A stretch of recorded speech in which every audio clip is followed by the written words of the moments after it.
America, how are you tonight? How you doing, America? It's Monday and I can't wait to get going, America. Can you tell I've had to queue up Trump's speech and try to get past the part where they're playing Lee Greenwood? Can you tell?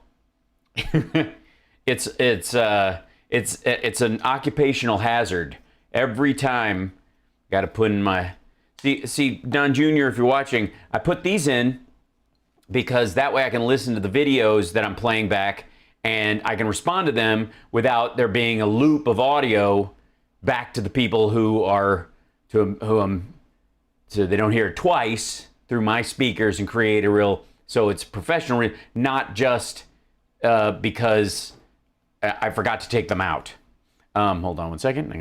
They also, one thing to do is turn off the Bluetooth on your phone when you are using your Apple AirPods, because they will jump from device to device trying to be helpful.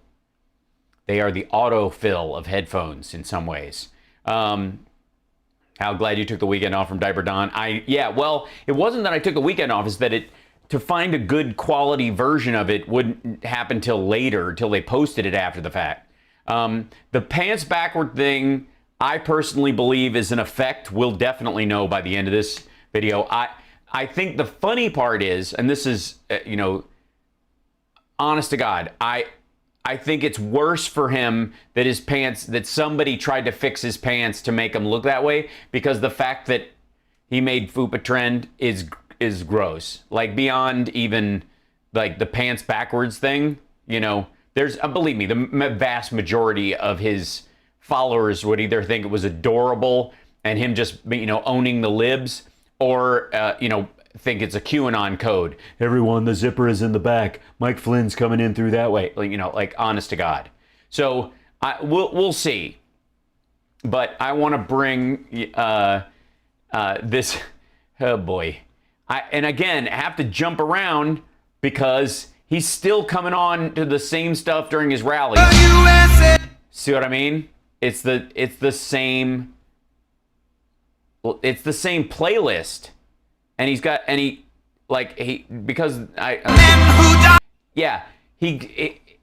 doing the Marine One walk on, which is he doesn't realize that it takes longer to get, like he did this from, when he was president. They play it, the song would start when he was in Air Force One, and then it would literally take him all that time to get down the steps of Air Force One, out and onto the stage. So there was a couple, like half a chorus left. Whenever they flew him in on Marine One, it was so much closer. He would get out and then have to wander around the stage like a dickhead through the second verse. And it's the same thing. See? Like, he's just... Yeah. Being ripped. Okay, yipes. This is going to be so awful. I can't wait. Hold on. I have not watched this because I don't deserve this kind of punishment twice in one day. Whatever penance, whatever karma I am burning off having to deal with this dickhead anyways in my current profession, I do not have to do this twice. All right, here we go. Yes. Our flag and Hold on. He's sticking to his teleprompter, so let's... Oh my God, it's so... Fist bump, squirt, squirt. Thank you. Hey... Thank you. Thank you. Thank you very much to Lee. Thank you, Lee. Wow. Wow, Lee. Thank you very much. And thank you, Lee. Your re-election today as chairman of the North Carolina Republican Party. We love this state. You've done a great job, Michael, and we thank you very much. We really appreciate it. Thank you. Thank you. I love you too. I love you too. It's great. He's trying to do an Obama. Proud North Carolina patriots who love our country, support our military, respect our police, honor our flag. Well, unless not Capitol Police. Let's just be real clear. Always put America first. We don't. Well, yeah, except when our democracy is on the line, and then of course, but yeah. Put America second. Yes, Trump won North Carolina by a razor-thin margin. He was supposed to win by a lot. As we gather tonight, our country is being destroyed before our very own eyes. as opposed to someone else's eyes. Crime is exploding. Police departments are being ripped apart and defunded. Can you believe that? Is that good politics? Defund our police? Number one. Well, no. As a matter of fact, the guy who kicked your ass in the last election didn't run on defund the police. He didn't. As a matter of fact, some of the people he's running against were playing footsie with the idea for a while, and it didn't work well. If you'll recall, your plan to run against this Biden in the beginning was, of course, the crime bill, which was going to make him look worse and was going to ingratiate you, supposedly, to effectively the group that wants to defund the police. But that didn't work because you can't attack Biden from his left flank as Donald Trump. It doesn't work. It's bad for our country, but think of it, defund our police. You know, I've long said they're vicious, they're violent. Their polys are vicious. Like honestly, have you met the Democrats' parrots? They're horrible. They, in many cases, hate our country, and they have bad policy. Now, the bad news from our standpoint, they stick together. They don't have some of the people like we have, where they go on their own and they do. First of all, he sounds like shit. Secondly, you do realize you're speaking to a gathering of Republicans that just elected their chairman, and therefore this is the stick together part. All right, his left flank. They do what they have to. They stick together.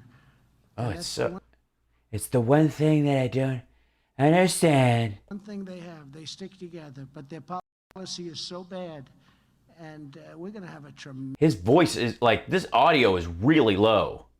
Yeah, hold on. Okay, now we have to do all this crap again. Oh my God.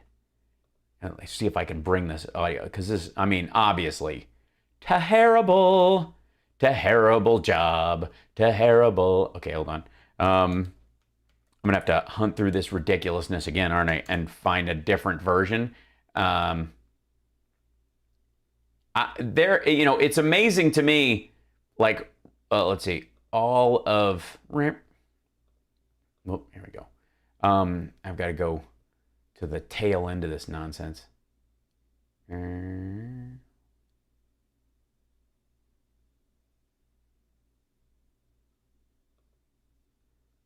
Okay, here we go. I think this might do it. We'll see if they're louder. Oh, good Lord. Oh my God, it's super loud. And a squirty, clap, clap, hi, hello, do, do, clap, clap, clap, clap, clap, clap, clap, clap, clap, clap. One more verse, clap, clap, clap. Greg, hey, how you doing there, buddy? Hey, clap, clap, clap. Give me some water. Clap, clap, clap. And staring. Clap, clap, clap, clap, clap, clap, clap, clap, clap, clap, clap, clap, clap. Okay, hello. Thank you, point, point. Thank you. Hey, clap, clap. Thank you, clap, point. Clap, clap, clap. Clap, clap, clap. Clap, clap. I had the clap. Clap, clap, squirt, squirt, squirt, right on my chin. Thanks very much. Thank you. Thank you very much. Thank you. Let's stop this. Hey, Lee. Thank you, Lee, for doing the Lee thing. Congratulations on your re-election today as chairman of the North Carolina Republican Party. We love this state. You've done a great job, Michael, and we thank you very much. We really appreciate it. Thank you. It's so good. I'm amazed. We're all amazed. Thank you. We love Obama. I love you too. Oh, that's not what we're saying. You too. It's great to be back in Greenville with so many proud North Carolina patriots. It's great to be back here in a completely natural way. Like why does he do the Elaine dance whenever he has to read a teleprompter? It's great to be back in Greenville. Who love our country, support our military, respect our police, honor our flag, and always put America first. We don't put America second. No, not even 1.5. No. So when all that stuff was coming up, that like when you knew Russia was attacking our infrastructure, for example, and you could have put America first by forming a cybersecurity task force to specifically go after it like Biden just did and got back all the money from the pipeline attack. You could have done that. That would have been putting America first, one would think. But you didn't. So is that America turd? What is that? As we gather tonight, our country is being destroyed before our very own eyes.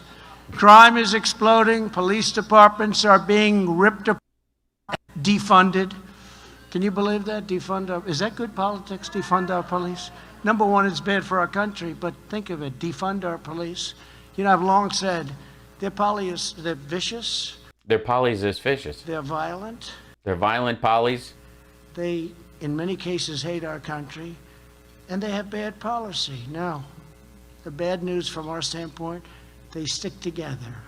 Yeah, say what you will about the modern Republican Party. I mean, they may not stick together, but at least they're ugly and have bad breath. They don't have some of the people like we have, where they go on their... No, they don't have. We don't have Joe Manchin or Kristen Sinema to deal with, or we don't have bifurcated groups within. Oh, right. Sorry.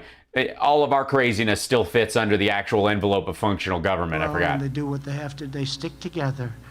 And that's the one thing they have. They stick together. But their policy is so bad. That's maybe sticking together isn't the answer. And we're going to have a tremendous 2022, just like we did, frankly, 2020. Think of it. Yes, I think if we have a tremendous 2022, like you had a 2020, I'm for it. More votes than any sitting president in the history of the United States. And weirdly, Biden got more votes than any presidential candidate in history. So, I mean, obviously, right. I'm sorry, tell us again. You're right. United States, by far. We had a great election. Bad things happened, but we had a great election. But you look at our border is wide open. No, it isn't. Illegal immigration is skyrocketing at a level that we've never seen before. And this is over a period of a few months. Sure we have. Drugs are pouring in. Gas prices are... Yeah. Not only are there more drugs than there ever have been, but driving to get them is even more expensive. Drugs are cheaper, but you're going to have to weigh it against the cost of a tank of gas. Our industries are being pillaged by foreign cyber attacks. That's a lack of respect for our country. And is it? It's just respect. That's why. So when they did it while you were president and you didn't care and you fired the sysahead, all right, leaders. And speaking of our leaders, they're bowing down to China. America is being demeaned and humiliated on the world stage. Our freedom is being overtaken by left-wing cancel culture. And the Biden administration is pushing toxic, critical race theory and illegal discrimination into our children's schools. Now, basically, you just did Mark Levin's checklist. You tell me, we take this? Joe Biden and the... Yeah, you do, actually. You spend most of your time golfing.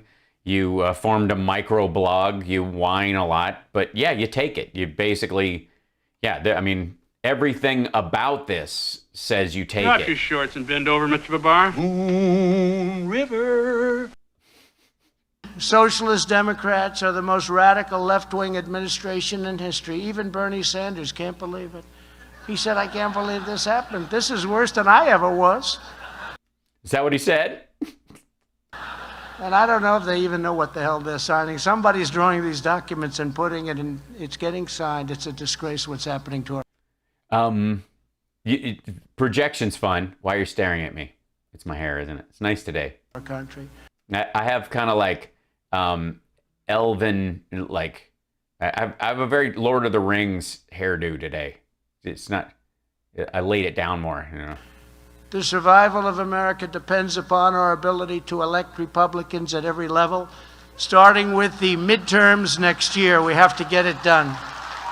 Yeah, gotta get it done. Oof. We have to get it done. Yeah, we do. We have no choice, actually. No, we don't have a choice. We have to Not actually, no. Get it done. Together, we're going to No, we'll get it done. Fund our freedoms.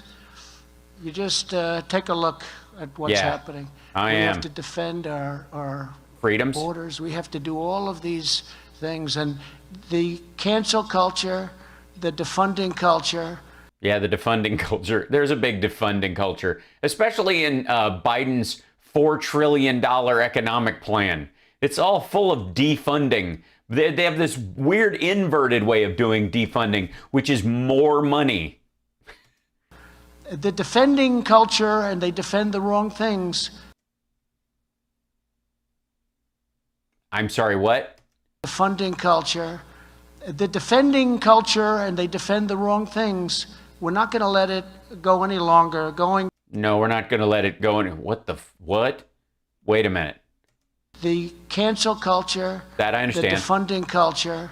Yeah, not the defending culture, and they defend the wrong things. Sure, you We're would. not going to let it go any longer. Any longer than that. Stand up for our values. We have to stand up for our values, and we're going to take back our country, and we're going to take it back very at quickly, a level that is no one's ever seen it before. Very, very good for our country. And Jesus Christ, this is gibberish. What? It's good for our citizens because we can't allow bad things to happen to our No, we can't. We just can't. Our country. No, not bad things. Bad things are happening to us. Perhaps like never before. You'll be seeing what goes on, and perhaps like never before. But will it be like never before? Holy shit. Hi, everybody. Don't forget, patreon.com/Hal Sparks, paypal.me/Hal Sparks, Venmo.com/@Hal Sparks. How's that work? Yeah.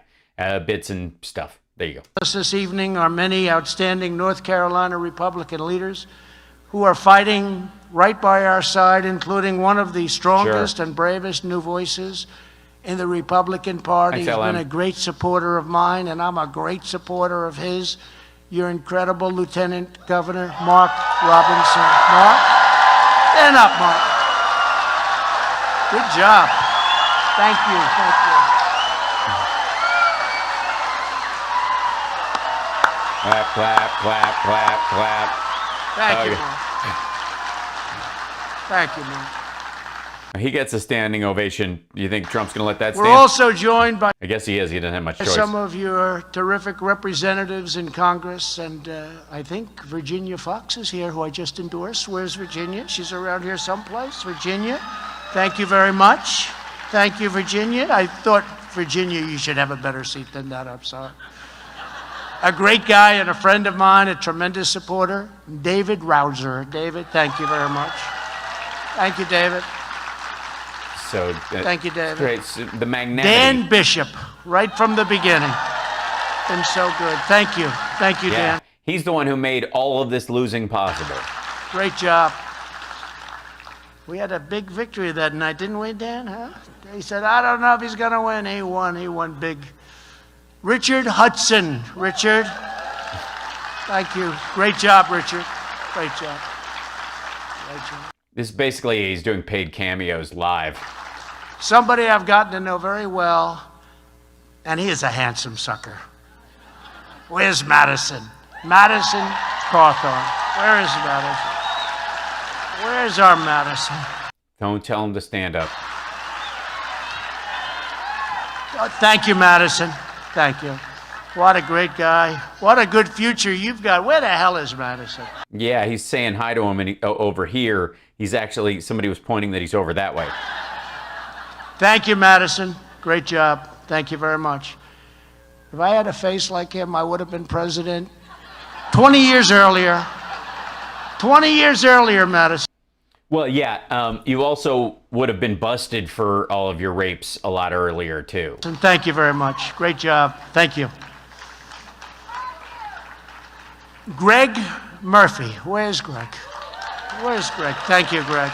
You're doing a really great job. We're proud of you. We're proud of you. And a friend of mine and somebody that's really been incredible, respected by everybody. So you barely know them. Congressman Ted Budd. Where's Ted? Where's Ted? Good job, Ted.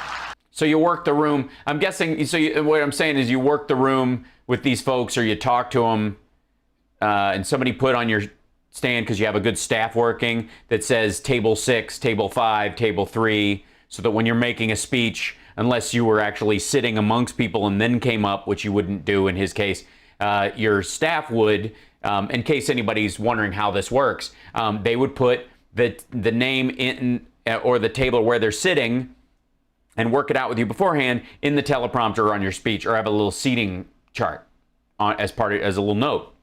Yeah, but obviously Skinflint doesn't hire anybody worth a damn. Good job.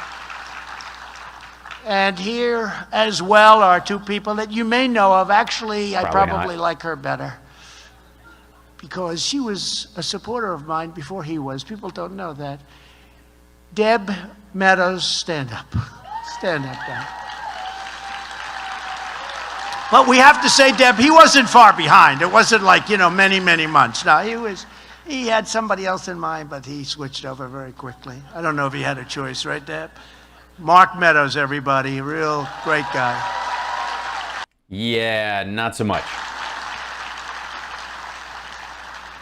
And with the spirit and energy and commitment of everyone in this room and the voters all across this state, 2022 is going to be a banner year for North Carolina Republicans. They said this state was, if you look back 10 years ago, Michael, they said this state was finished. It was not going to be a Republican state at all, and they had elected a governor, and it really looked bad. And then these guys, some of them that I just announced, but others also, we all got together, and you've never been in a stronger position, and now you're going to have another senator. We just elected a wonderful friend of ours, and Tom is going to be great. I think Tom, he got off to a little rocky start with Protect Bob Mueller, but you know what? He flipped in the other direction totally, and he's been terrific, and he had a great race. He ran a great race. Sure. He really did, and he had my total support. And he called me just a little while ago to tell me enjoy the state, because I love the state. I love being in the state. But I just want to say, he just said enjoy the state. Is that what he said? That this was going to be a Democrat state, and here we are, and we're really dominating when you look at everything that's happened. So congratulations. It's really great. To you, congratulations. To you, I don't even. I think we're going to gain 2 or even 3 U.S. House seats. We're going to take over. If you look over the House. Oh, yeah. Get rid of Nancy Pelosi. Remember, they stick together on an impeachment hoax. Not one Democrat, not one voted against. Well, actually, we had one that came over to our side, who was a terrific person. So exactly one. So you don't know what you're talking about. All right. Actually. But you take a look and... Not one. Well, actually, exactly one. But they just do it a little bit differently. They play very tough, very dirty, and we just can't let it happen. We're going to win North Carolina's all-important U.S. Senate race, and we're going to lay the groundwork for making sure that Republicans once again carry the great state of North Carolina in a year that I look very much forward to, 2024. We're going to do numbers like you've never seen before. So many. Yes, but they won't be in a good way. Things are happening right now, but we're going to do things like you've never, ever seen before. Yeah, nothing like never, ever seen before, like it's never happened before and never done. Is he just going to repeat that phrase over and over this whole goddamn speech? I stand before you today confident that the people of North Carolina will decisively reject Joe Biden and the radical Democrats, the war on the American worker, the American family, and the American nation. And I have to tell you that I love it. Like, he reads straight from the teleprompter. This is straight old Steve Miller stuff. And then he's got to have an aside. A very special person. You know, she's been, I love my family. Special? I love my family. Okay. And I happen to love this particular young man that she's married to. He's a very tall person, by the way, but not as tall as Barron. Barron is 6'7". You believe it? And he's 15. And Eric is short. He's only 6'6". But we love our Eric, and we love them all. They're all great. And He is You could feel the warmth. married to a very special woman, Laura, and I'd like to have her, you know, she was born in this particular state. She loves this particular state. And maybe I'd like to ask Laura Trump to come up and say a few words. Laura, please, come on up.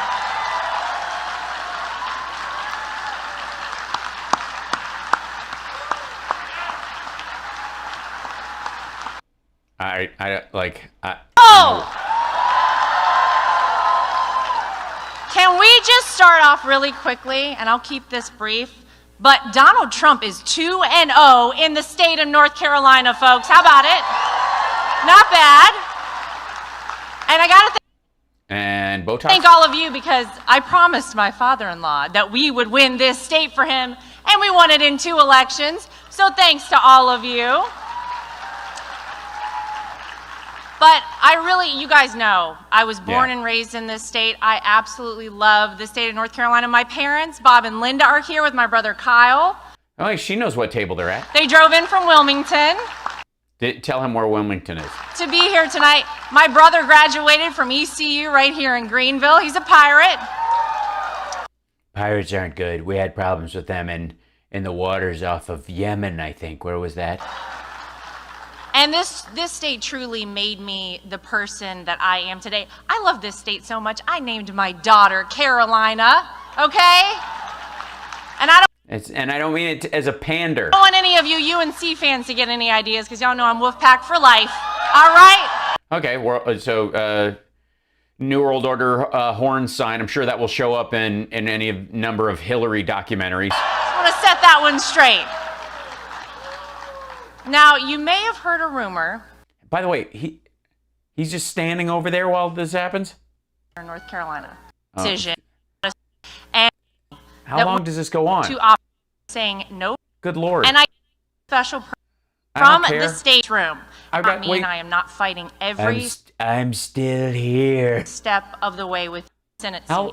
Jesus. We have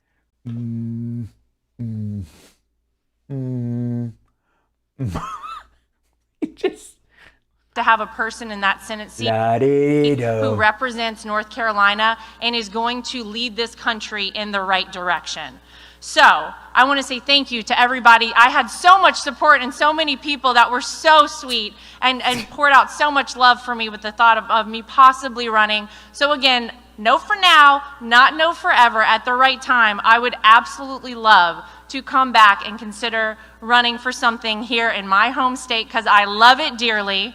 And before I turn it back over to my father-in-law, here's what I want to say. We are 2-0, but what do you say we go 3-0, guys? Let's do it. I love you guys. Thank you.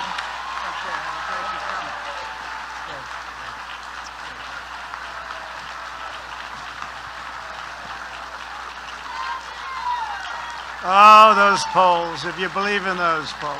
Laura. But, you know, she also explained, I love my family, I love your son, I love those beautiful children, and I have to take care of them. I love my family, I love your son, I love...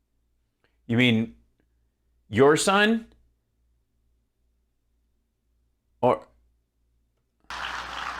But, you know, she also explained, I love my family, I love your son, I love those beautiful children, and I have to take care of them. And there's something very refreshing about that. I don't hear that from everyone.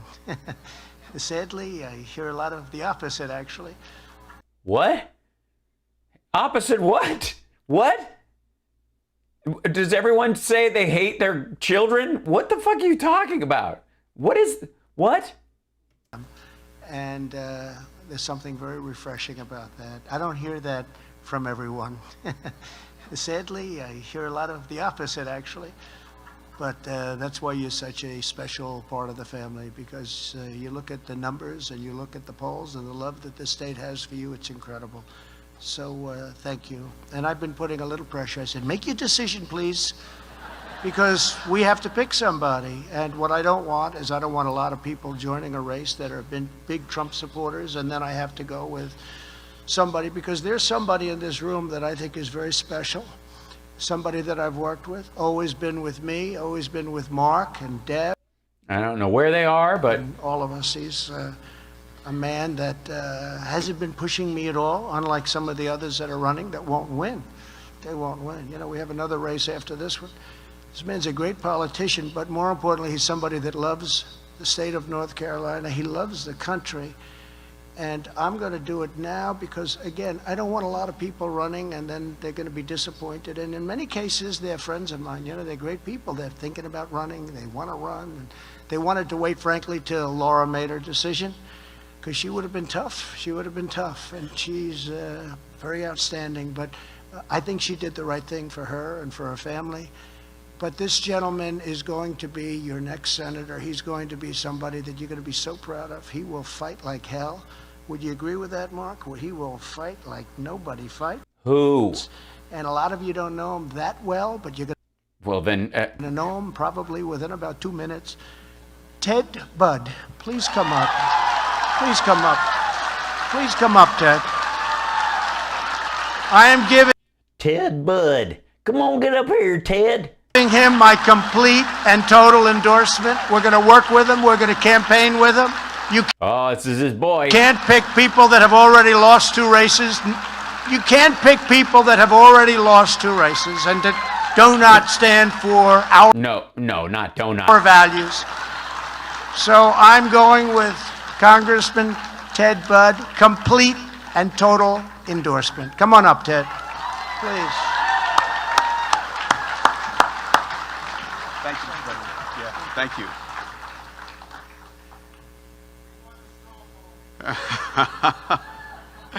Wow, Mr. President, thank you so much. You know, and go back to 2016. I was in a 17-way race and won that primary and got here. I was a business guy that never run for office. Oh my God. I think who cares?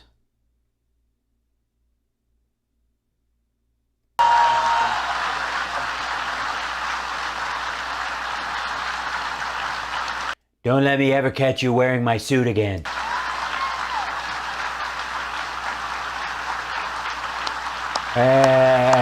Happy. Oh my God.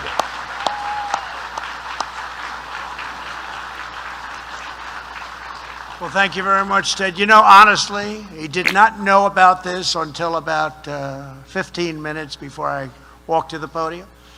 And he was very taken by it.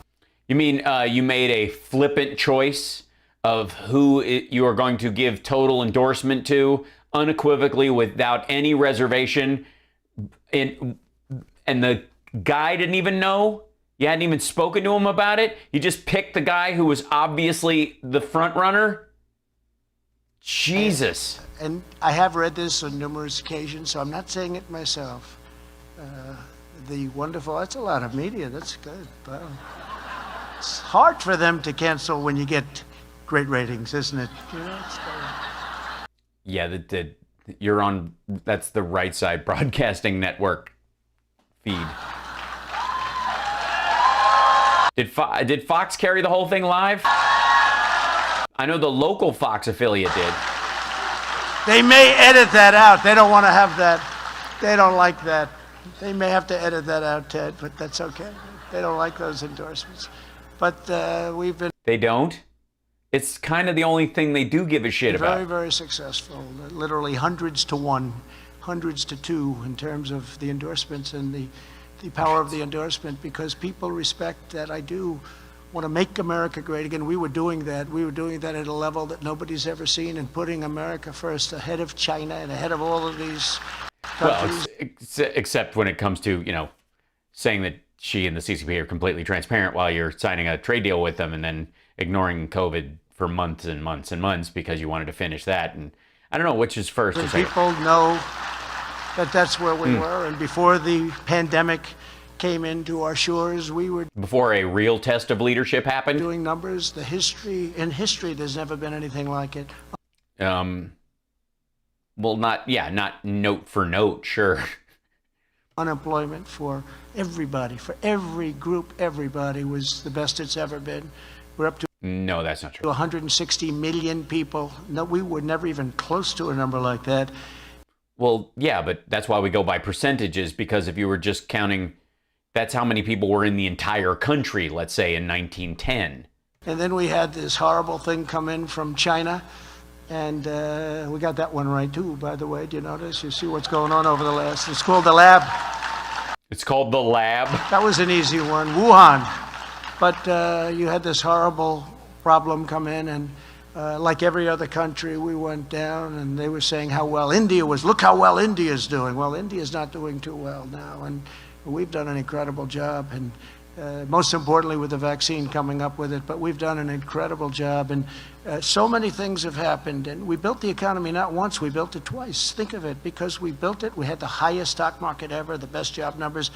Well, obviously the job numbers are, took a shit when you actually had a real problem to deal with, and they were already going down from the Obama administration. Of course, stock market is way higher right now. And then we had to regroup, we had to do a lot of things. We became the ventilator factory of the world. We were making them for everybody, and we had, our cupboards were bare. The federal King of ventilators. Really, we're going to bare cupboards again? We're making them for everybody, and we had, our cupboards were bare. The federal cupboards were bare, and the state cupboards were bare. And you left them that way for 3 years until, oh shit, there's a fire in the kitchen. Do we have an extinguisher? I know I'm in charge of that shit, but do we even have one? Yeah, here it is.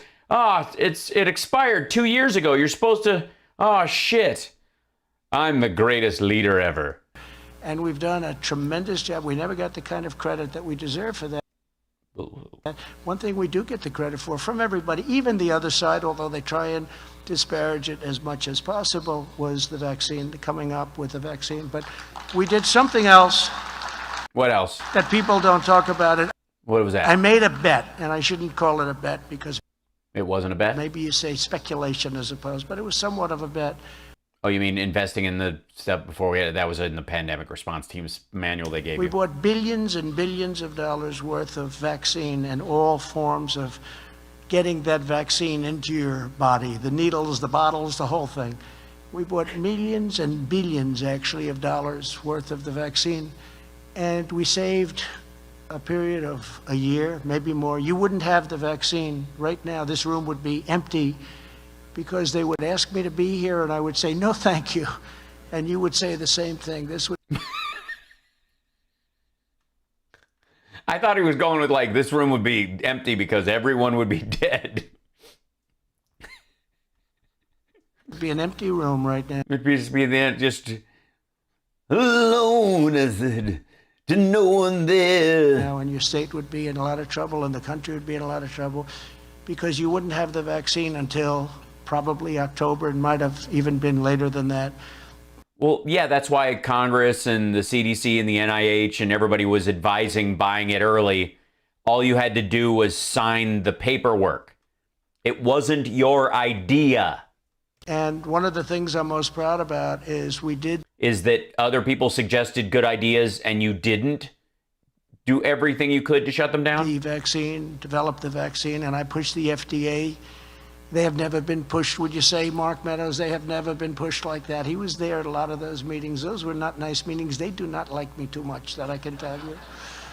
And Captain's log.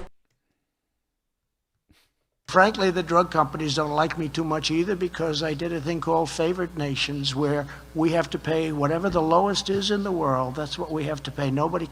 By the way, that's not even close to true. Like, that was a lie when he was selling it. They started a commission to find out why we don't pay and what that amount would be if we had favored nations. Like, this is just, now it's just made up. Nobody can believe I instituted that. If they leave it alone. Nobody, you didn't institute anything. You'll soon have the lowest drug prices that we've ever had by, but that doesn't mean that they like me. They spend millions of dollars against me, and that's okay. They have to do what they have to do. But we did things that nobody has ever done. I'm very proud of the biggest bet. At a level that no one's ever seen them before? Greatest bet ever made in the history of the world, because we saved a year. We bought billions of dollars of this vaccine before we even knew it worked. And because of that, we've all, most of you, I guess all of you, just about, in one form or another, you've had your shots or jabs, as they like to call it. I actually like the other. You like the other word? And no, they haven't. You're at a Republican gathering in North Carolina. It's basically they've got anti-vax booths out in the hallway. Better, but you've He likes shot better than jab because it sounds tougher. we've saved a lot of lives. We've saved all over the world. We've saved millions and millions of lives, and I'm very proud of it. And nobody can ever take it away from us because that's something that's very, very special. And the people in this room are very, very special.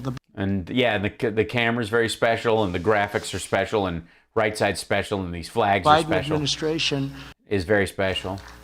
Yeah, the Biden administration seems to be putting America last. You look at these negotiations where so many bad things have happened. Oh, these terrible negotiations. What? 48,000 jobs were lost. What do you mean, Keystone? There was no negotiation on Keystone XL. Everybody ran on shutting that down on the Democratic side. By President Biden's day one rejection of the Keystone XL pipeline. Why? Right. What negotiation are you talking about? For what reason did they? Because it's an environmental hazard and it benefits another country getting their oil to market. It doesn't benefit us at all. And the environmental dangers from it outweigh the value of allowing Canada to pipeline their oil through our shale oil through our country and sell it on the open market where we still have to compete with everybody else to buy it at that rate. Did they do that? And if you like the environment, the pipeline is much better than railroad tracks, and it's much better than trucking. Yeah, they don't have to come through here at all, dummy. Why do you think they didn't build the pipeline east or west through their own country? Why would that be? Great, and they ended it on just about day one. Yeah. 48,000 jobs, not 8,000. They said 8,000. It's 48,000. Temporary jobs. Think of it. He rejected our pipeline. Our pipeline? I'm sorry. Are you? Justin Trudeau looks like shit. But he approved the Russian pipeline, which I had completely stopped going into Germany and all parts of Europe. Did he approve it? So I stopped Russia, and I have a very good relationship with President Putin. But there's never been anybody as tough on Russia than I was. Well, that's because Congress passed a bunch of stuff and you had to say yes to it. And you look at these horrible cyber... Oh, moms, good luck tomorrow. We're all sending our love to you tomorrow for your surgery, moms. Take care of yourself. And I salute you, and this is me holding onto your hand really tight. Attacks. You look at all of the things that are happening. We're in a different world than we were in just a few months ago. Yeah. Yeah. Shops and restaurants are opening. You can go into all the stores around me without wearing a mask if you've been vaccinated, or if you can still wear a mask if you feel more comfortable that way, which is nice. Yet there's no better example of Biden's failed agenda than the catastrophic, and you look catastrophic at it, is what's going on the southern border. I mean, yeah, it's catastrophic. Is there anything that you've ever seen like what's going on the southern border? Yes, like 18 times over the last 20 years, yeah. And people are coming in from South America, Latin America, but they're coming in from the Middle East. They're coming in from all over. When I left... Uh-oh, not the Middle East. Bunch of those globe-hugging people. Office.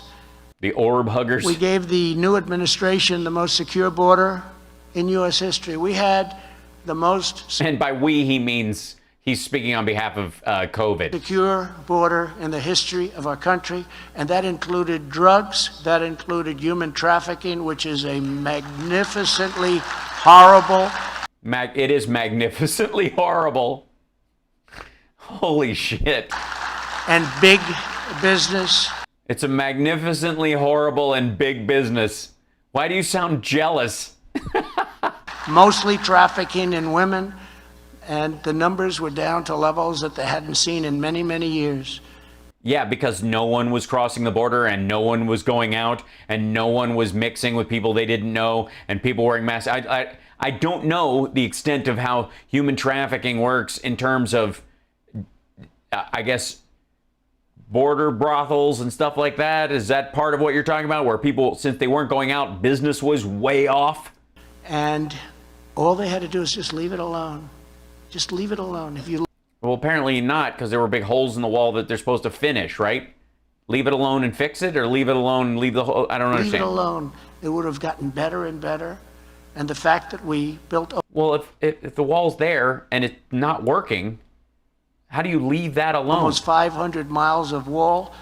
In just a few months, it would have been completed. It took 2.5 years of litigation to get to build the wall. And yeah, well, it's obviously, there's a lot of, I don't know what the legal difficulty is in trying to convert, Mexico's money into ours and then have it pay for a taxpayer provided. I don't know. There must have been complicated. what an impact it had. But it would have been completed, totally completed in just a couple of months, and they stopped it. Now I understand they're starting it again. That one was just too easy. But wait till they find out wait till they see what those contractors are going to do to them. Well, this is going to cost us 5 times more money now because we weren't prepared, Oh, really? You mean like the ventilators? You mean the 19,000 ventilators the Obama administration had ordered and you canceled the order, and then when you had to buy them, you had to buy them at retail? You mean like that? He's speaking from experience, folks. Story. They're the greatest negotiators in the world. They may not have gone to the greatest business schools, but they're the greatest negotiators. But we negotiated historic agreements with Mexico, Honduras, Guatemala, El Salvador to stop illegal immigration. And it didn't work because people were piling up, and that's why you had to start the, Remain in Mexico thing, and that's why the border towns were filling up with South American migrants. We ended asylum and asylum fraud. Both of them? Yeah, so we didn't have asylum and asylum. Well, I guess if you end asylum, the best way to get rid of asylum fraud is to just get rid of asylum. You know what I mean? Fraud of what was going on at our border was unbelievable. We instituted rapid removals on the border, and that's really rapid. I call it super rapid. One-day turnaround of criminals coming into our country. Is that what you call it? Just because it's shorter? Really rapid. I call it. So you could say rapid turnaround, and people would kind of get the point.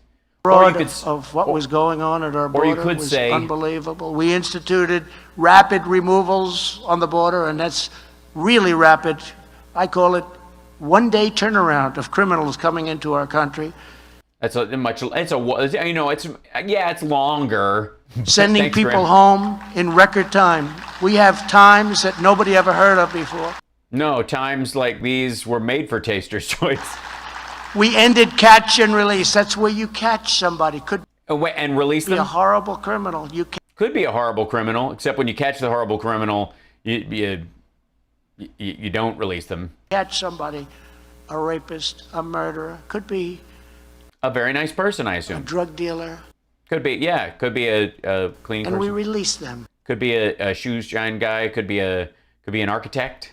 Could be a tank driver from Syria. And there's a bunch of people from the Middle East. So it's called catch. We catch them and we release them into our country. I see. Well, we didn't do that. We empowered ICE to do their jobs. ICE is incredible. The Border Patrol is incredible. It's weird. Then why did Obama deport more people than you did? Incredible. Yeah, there was a fish. There was a goose. By the way, your police force in North Carolina, I've gotten to know them very well. They are incredible. Thank you very much. A lot of them are here tonight.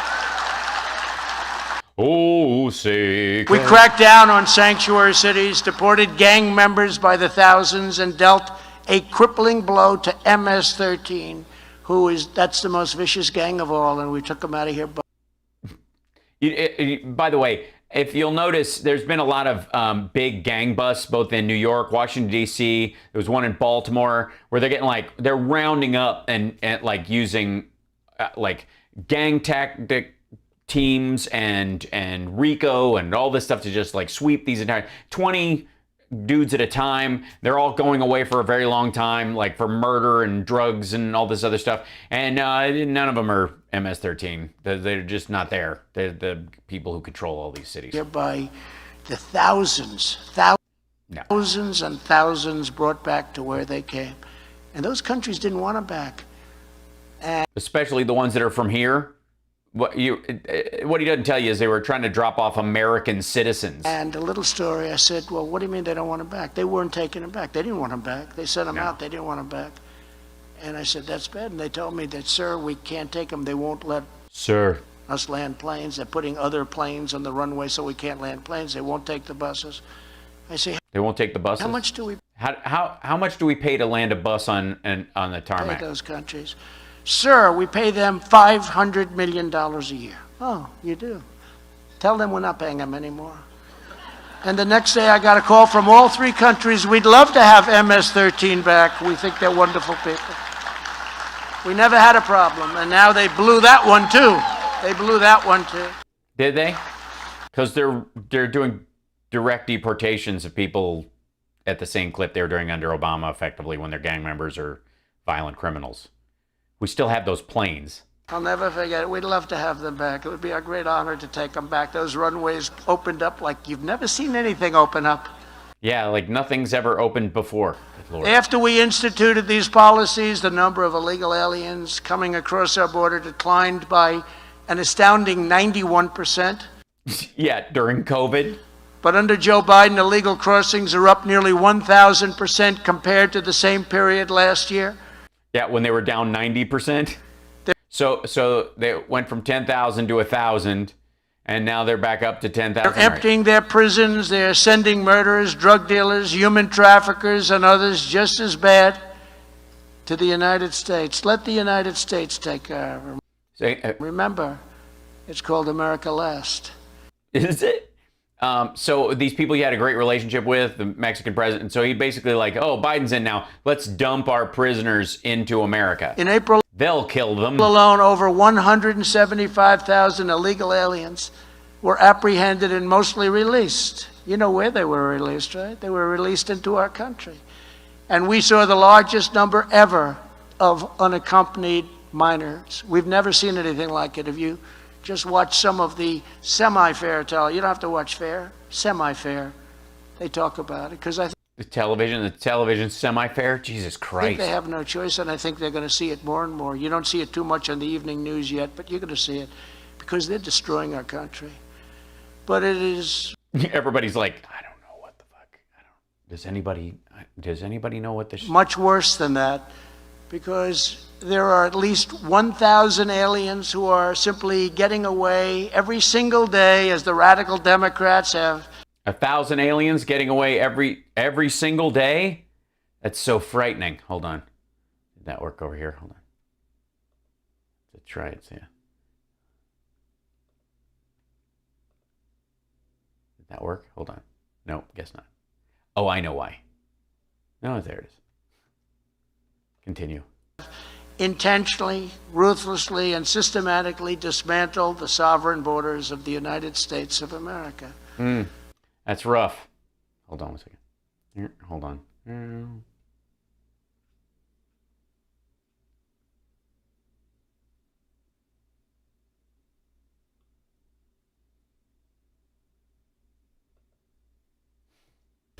We have people just walking into our country. Nobody knows who they are, where they're from. There's no vetting. There's no None? anything. No, there's no nothing. As a matter of fact, they give them a lollipop. And some of these people are very, very bad people. Much as I said on that beautiful morning when I came down with our future First Lady at the time, right, Melania, who sends her regards. From wherever she is. But we... By the way, he's doing the... There it is. There you go. That triggered my alien thing, finally triggered. Took it long enough. Came down that beautiful gold escalator in Trump Tower, and I made that statement, and people hated it. It turned out that my statement was very minor compared to the actual facts. It was very, very minor. No, it was just a racist claptrap. And it makes even less sense now that you allege that you have a great relationship with the president of Mexico, and apparently he's still sending the word, he's emptying their prisons of all their murderers and convicted felons and stuff into the United States, as if those people wouldn't, like, land on American soil and go, I think I'll go back to running my cartel or whatever the hell. It's another thing we were right about. Without a border, you cannot have a nation, certainly not a great nation. Well, yeah, some of the worst nations don't have borders at all. As a matter of fact, Oh. We fight for other countries' borders, but we don't fight for our own border. Think of it. We fight for other countries' borders, but not for our own. Do we? When's the last time we had a border war for someone? Seriously. North Korea, like Korea? Right? That changed under my administration, but now they're going back more rapidly than anyone ever thought possible. Yeah, no one could go. They're doing such numbers going rapidly than anyone's ever Nobody seen. ever thought that they could do this Go kind this rapidly. of destruction to our country so quickly. Yeah, it's almost like you had a paper-thin presidency that was all executive orders and bullshit, and it was easy to dismantle. Meanwhile, you spent the entirety of your presidency trying to bring down the ACA. Oops. Those executive orders that are signed are absolutely insane. Biden has halted wall construction, suspended removals and even removals of... Yeah, removables. All removables are being removable. Just horrible removables. Suspended removals and even removals of just horrible people. There's two groups. There's the deplorables and then there's the removables. And the expendables. I think the expendables for the removables. Jesus Stopped Christ. enforcement, shredded our groundbreaking. They shredded our ground bacon? This is why we can't have good bacon anymore. People. Stopped enforcement, shredded our groundbreaking. Remain in Mexico. I'm sorry, my mistake. He did not say ground bacon. He said our ground baking. This is from when he was on the greatest cooking show ever. What the fuck is going on? So we had that groundbreaking. Yeah, ground bacon. Plan that took us a long time to get. Yeah, well, yeah. Because Mexico, like the other countries, were taking advantage of the United States. Everybody was taking advantage of us. And we have an agreement. Stay in Mexico, as opposed to stay in the United States. And a lot of people weren't coming when they realized they had to stay in Mexico. So, oh, wait a minute. Hold on. By the way, I have to check something. Because he's talking about the... let's see.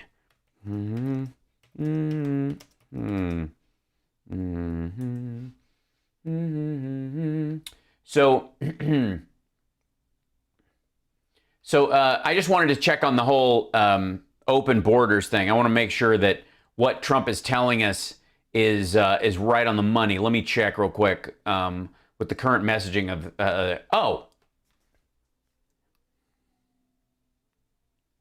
Harris's message in Guatemala: do not come to the U.S. Vice President's warning was in line with what other officials have tried to convey for months in the face of an influx of people trying to enter the country. Do not come, do not come. The United States will continue to enforce our laws and secure our border. Thank you, John, for the ground bacon. So I thought they believed in open borders. Isn't that what it was supposed to be? Isn't it? Okay, my mistake. Tremendous 2022, just like we did, frankly, 2020. What the heck? Oh, God. The numbers were down to levels that they hadn't seen. Where the hell were we? Probably higher than that. I think around 92% had criminal records. And now they're all being set free and released back into your communities. They don't want to bring them back. And if they are back, they actually have a new policy that if we took them out, they're going to let them come back in. It's the most incredible thing I've ever heard. But the border is just the beginning of the Biden disasters. Yeah, sure it is. As you know, we handed the new administration the greatest economy in the history of the world. Did you? Because according to the Fed and every other source, we entered a deficit in February of last year before COVID even struck. We passed massive tax cuts, the largest ever. Not the largest ever, and the ones for corporations were permanent, the ones for individuals were temporary. Larger than the largest thing that anyone can ever believe is large. Our great friend Ronald Reagan. Record regulation cuts, historic pro-American trade deals, and achieved American energy independence. How's your gasoline price doing?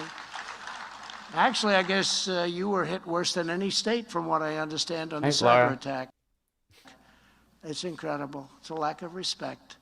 After Yeah, that's what the did it. pandemic began, we launched the fastest economic recovery on record. We produced 3 vaccines and numerous therapeutics to defeat the virus. You know, they don't talk about the therapeutics, but we came up with things that are incredible and I think Yeah, in the lab, were you working long hours? extremely effective. Yeah, they were like the light bulb up the ass thing. All Joe That was your idea, right? Biden had to do was sit back and do nothing, and it was taking off like a rocket ship. Nobody's ever seen it. Between the economy and all of the other things we did, the border. Instead, the economy is going to hell, and inflation Yeah, it totally is. is going to cause a catastrophe in the near future. Well, you can keep hoping, The New York Times, who I don't often quote, but when there's an op-ed that you like, just stated, 1 million jobs a month seemed within grasp not long ago. Think of it, 1 million jobs a month seemed within grasp. yeah, within grasp. Not long ago, but Not long ago. now it looks like wishful thinking. Isn't that sad? And we would have done much better than that. But Yeah. that's the New York Times saying it. Monthly jobs numbers have missed expectations the last 2 months And yet, unemployment surprisingly went down. in a row. It might be that people are holding out for their old jobs to come back instead of just taking jobs that are opening at a lower level, so they have to quit and then take another job. So what was released Or work on starting their small business up from scratch, and it's going to take them a few months to get it up and running. Instead of flipping burgers, they can spend their time opening a restaurant which will employ other people, so they're not going back to work yet. on Friday, they were devastating numbers, job numbers. No, they weren't. Inflation is now They asked economists how many jobs they think would be created. They said somewhere in like the order of, 680,000, and 550 were created, 550,000. And then the unemployment rate, though, went from 6.1 to 5.8, which was better than expected. is now at the highest level in 13 years and is going to go up very substantially. It's going to cost you a lot more. It is now What- at the sorry. highest. What They were is? devastating numbers, job numbers.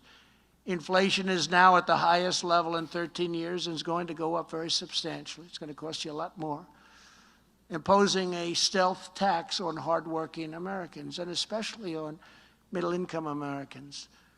Biden re-entered the job-killing Paris Climate Accord, a terrible deal that is pro-China, pro-Russia, and anti-American, Thank you, Lisa. Yeah, 556,000. and will cost America trillions of dollars over the years. Why?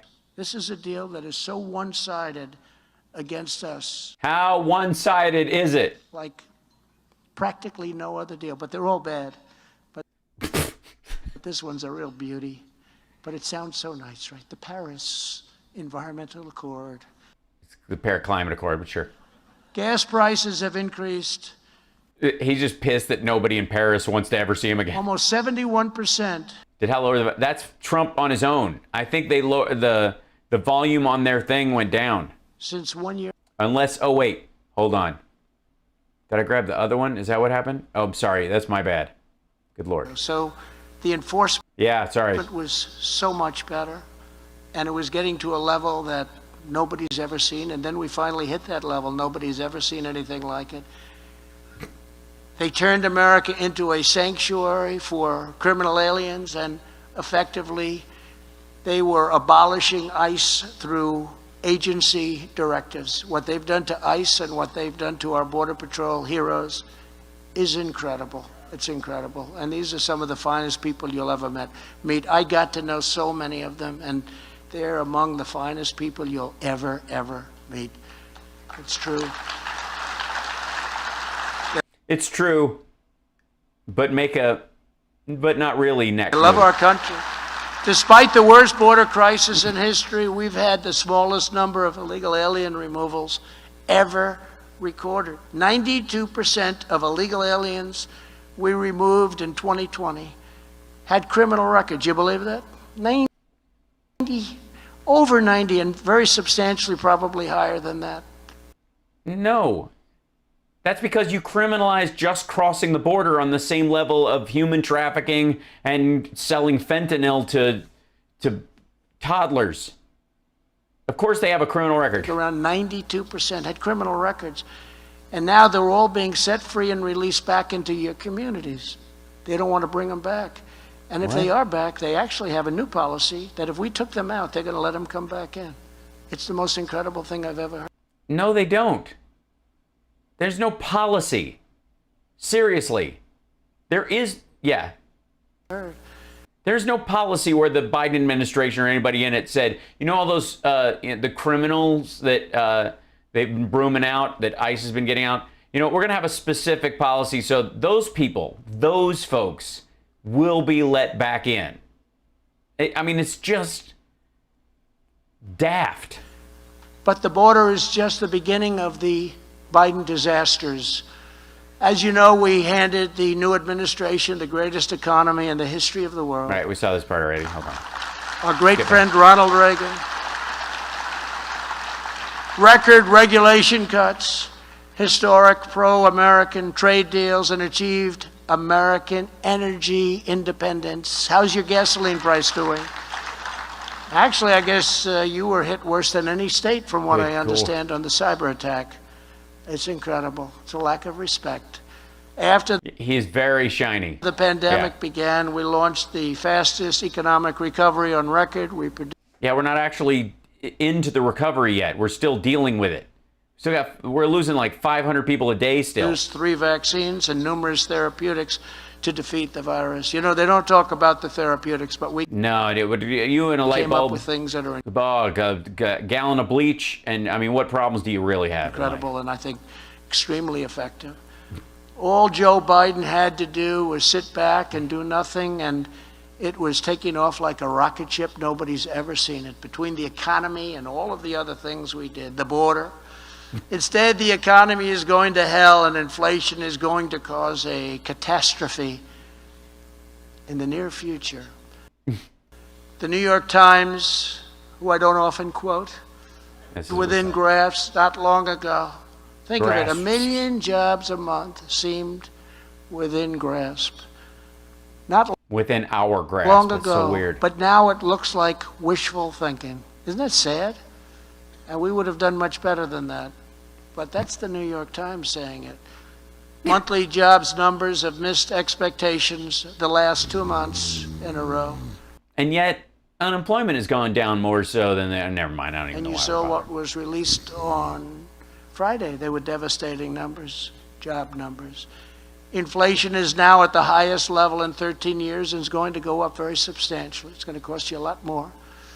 Imposing To what? a stealth tax on hardworking Americans, and especially on middle-income Americans. Biden re-entered the job-killing Paris Climate Accord, a terrible I backed up a little, so America, trillions of dollars over the year. Like I'll skip ahead a little. practically no other deal, but they're all bad. But this There we one's go. a real beauty. But it sounds so nice, right? The Paris Environmental Accord. Gas prices have increased almost 71% since No one was driving last year? 1 year ago. Good Lord. Think of it. Democrats are now Understand, attempting Steve-O. to pass the largest tax hike in American history. That's not true either. And it will affect everybody. They're saying it's against the rich. It's against everybody. And a lot of the rich will take off to go to other countries. A lot of the companies that I brought back are going to leave and go back to other countries where they can not have to pay all of their profits out in The G7 just, like, Biden got them to agree to a global 15%. taxes. They're talking about the biggest tax hike in history by far. They're also pushing a $2.25 trillion infrastructure bill. That's not infrastructure. It's the kind of things that you don't want. Yeah, this is, okay. Tell us the things we don't want. I'm very excited. 9% Like what? looks like it might be infrastructure, but mostly it's not infrastructure at all. No, what is it?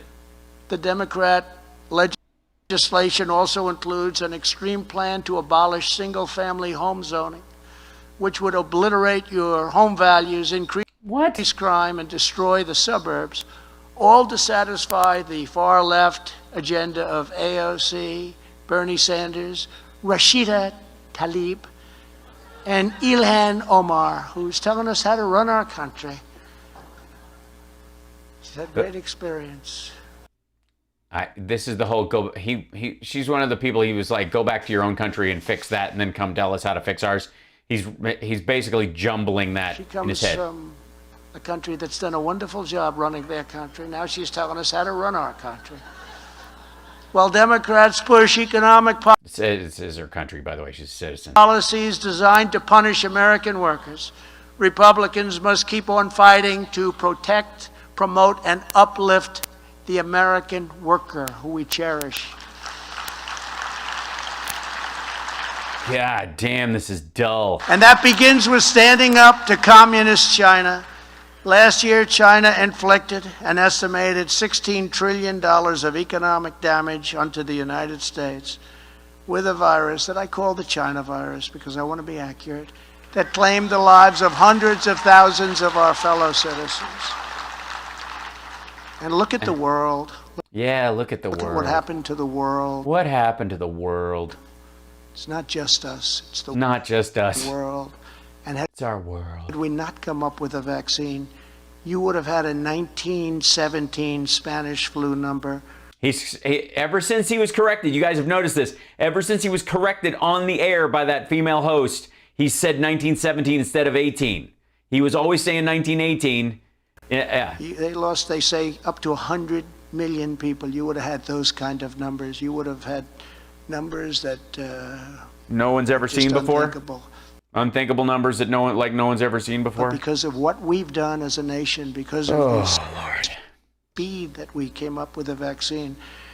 Yeah, because of the speed that we came up with the vaccine, with Operation Warp Captain's Speed. That's the main reason why Republicans are refusing to The take world it. will not have that. Many places in the world are getting better. Even India today announced that they're starting to heal.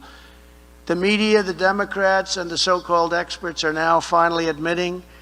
Yeah, but he was corrected by the one. Oh, that's right. No, he hasn't. He slipped back to 17 then. Yeah. Remember he was on the air and he said 1918. Or she said 1918. He always said 17. Thank you. Yes. Sorry for jumbling those two things. So he had always said it was 17. Then the woman corrected him. He said it right, and now he's gone back to saying it wrong.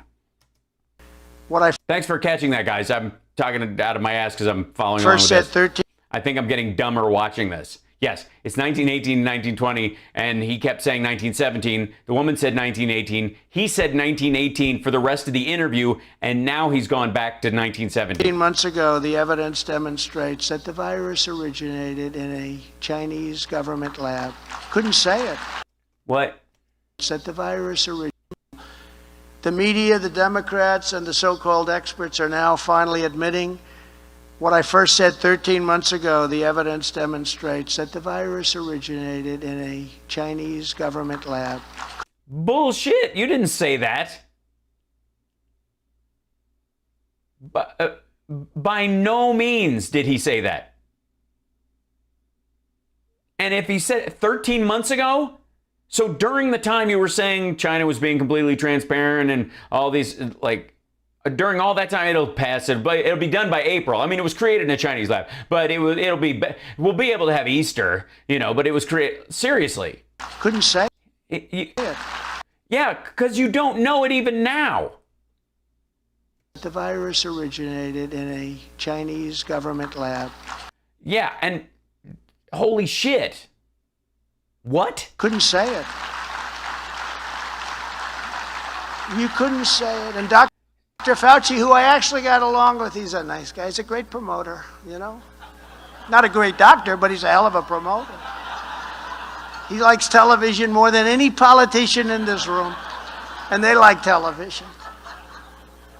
But he's been wrong on almost every issue, and he was wrong on Wuhan and the lab also, very wrong.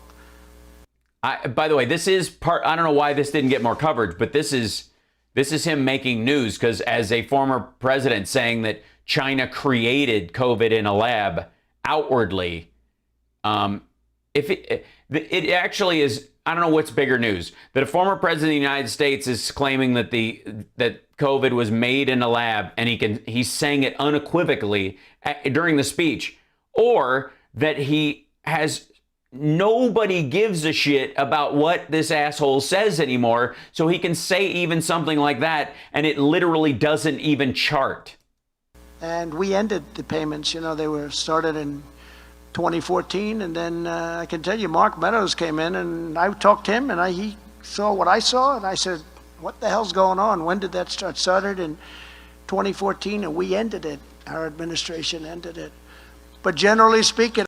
By the way, gain of function studies stopped in 2014 under the Obama administration. Then they came back under his. So what he's talking about insofar as the money that they stopped was security funds. I went the opposite way of Dr. Fauci, what he was saying. For instance, Fauci said, do not close our borders to China or Europe. But I did it anyway. No, he didn't. He said, don't do just that. And months later, he said, I made the right decision and saved thousands and thousands of lives. He said it was the right decision, but he did not want to close that border.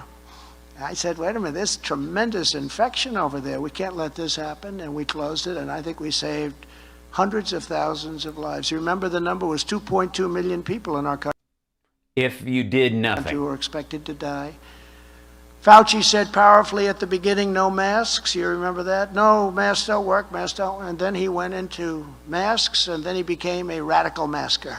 I would call it, if you have 3, if you have 4, get a pair of goggles also, ideally. And let's wear them for another 5 or 6 years. But Fauci has perhaps never been more wrong than when he denied the virus and where it came from. The time has come for America. He didn't deny where it came from. It came from the Wuhan area. The question is, did it come from a lab leak? Would it occur naturally and show up in the market? It definitely spread from there. We all watched the news pour out of the cases spreading out of Wuhan in the Hebei province and them shutting down the Hebei province and people trying to sneak out and then it breaking through the borders and getting everywhere else and spreading across the country like a pandemic would. No one questioned that. America and the world to demand reparations and accountability from the Communist Party of China. Reparations, yeah. So the trade deal that they only met a third of their obligation on, that wasn't enough?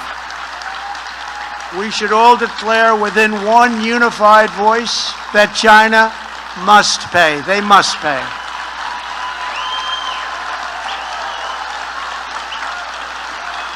Well, they are. The whole world is moving production out of China and into Taiwan and Thailand and Vietnam and then Eastern Europe.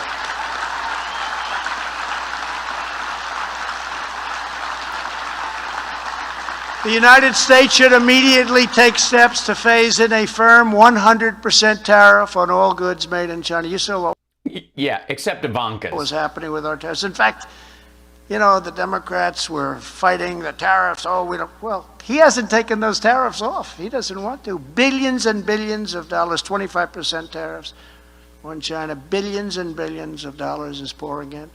And frankly, if you raise... Frankly, it's like it wasn't even your idea, and it was presented by a bipartisan economic council. Raise them, a lot of things would happen to China. I think they'd stop building their military. I think a lot of companies would move back to the United States, and I'm not... No, they wouldn't. They'd move to, like they're doing right now, to Taiwan, Vietnam, Thailand, and South Korea, and Eastern Europe. I'm not only talking about China, I'm talking about others, because you know what China does is they'll sell through other countries. They're very ingenious, they're very smart.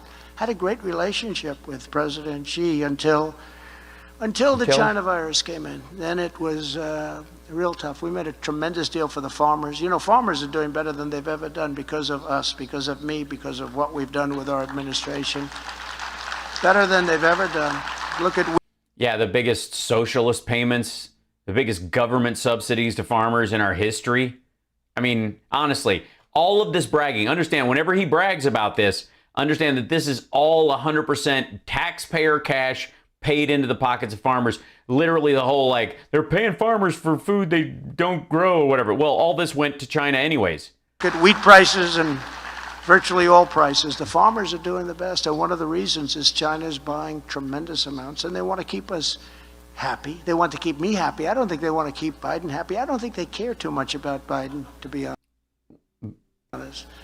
Yeah, they knew that they could, by buying a bunch of pork, soybeans, and corn, you'd forget about the idea that you knew 13 months ago that the disease had come from a lab. What the fuck is he talking about? They wanted to keep me happy, and they were invested. So they wanted to keep you so happy, that's why they released the disease into the country to murder 600,000 Americans? What kind of premise are you operating on? With our farmers, they were buying so much of our product, and they continue to do so. Yeah, while our people were on food lines. We made a great deal, but after the virus came in, I just felt differently. It meant, yeah, it just hit me wrong. You know, a trade deal with China didn't mean very much. Yeah, it just kind of, the wind went out of my sails. It didn't mean, yeah, it didn't feel it. It didn't what? It meant, you know, a trade deal with China didn't mean very much. It didn't mean, to me, it was just a whole different. Yeah, it didn't admit to me. It was a. It, honest to God, China it didn't mean very much. It didn't mean, to me, it was just a.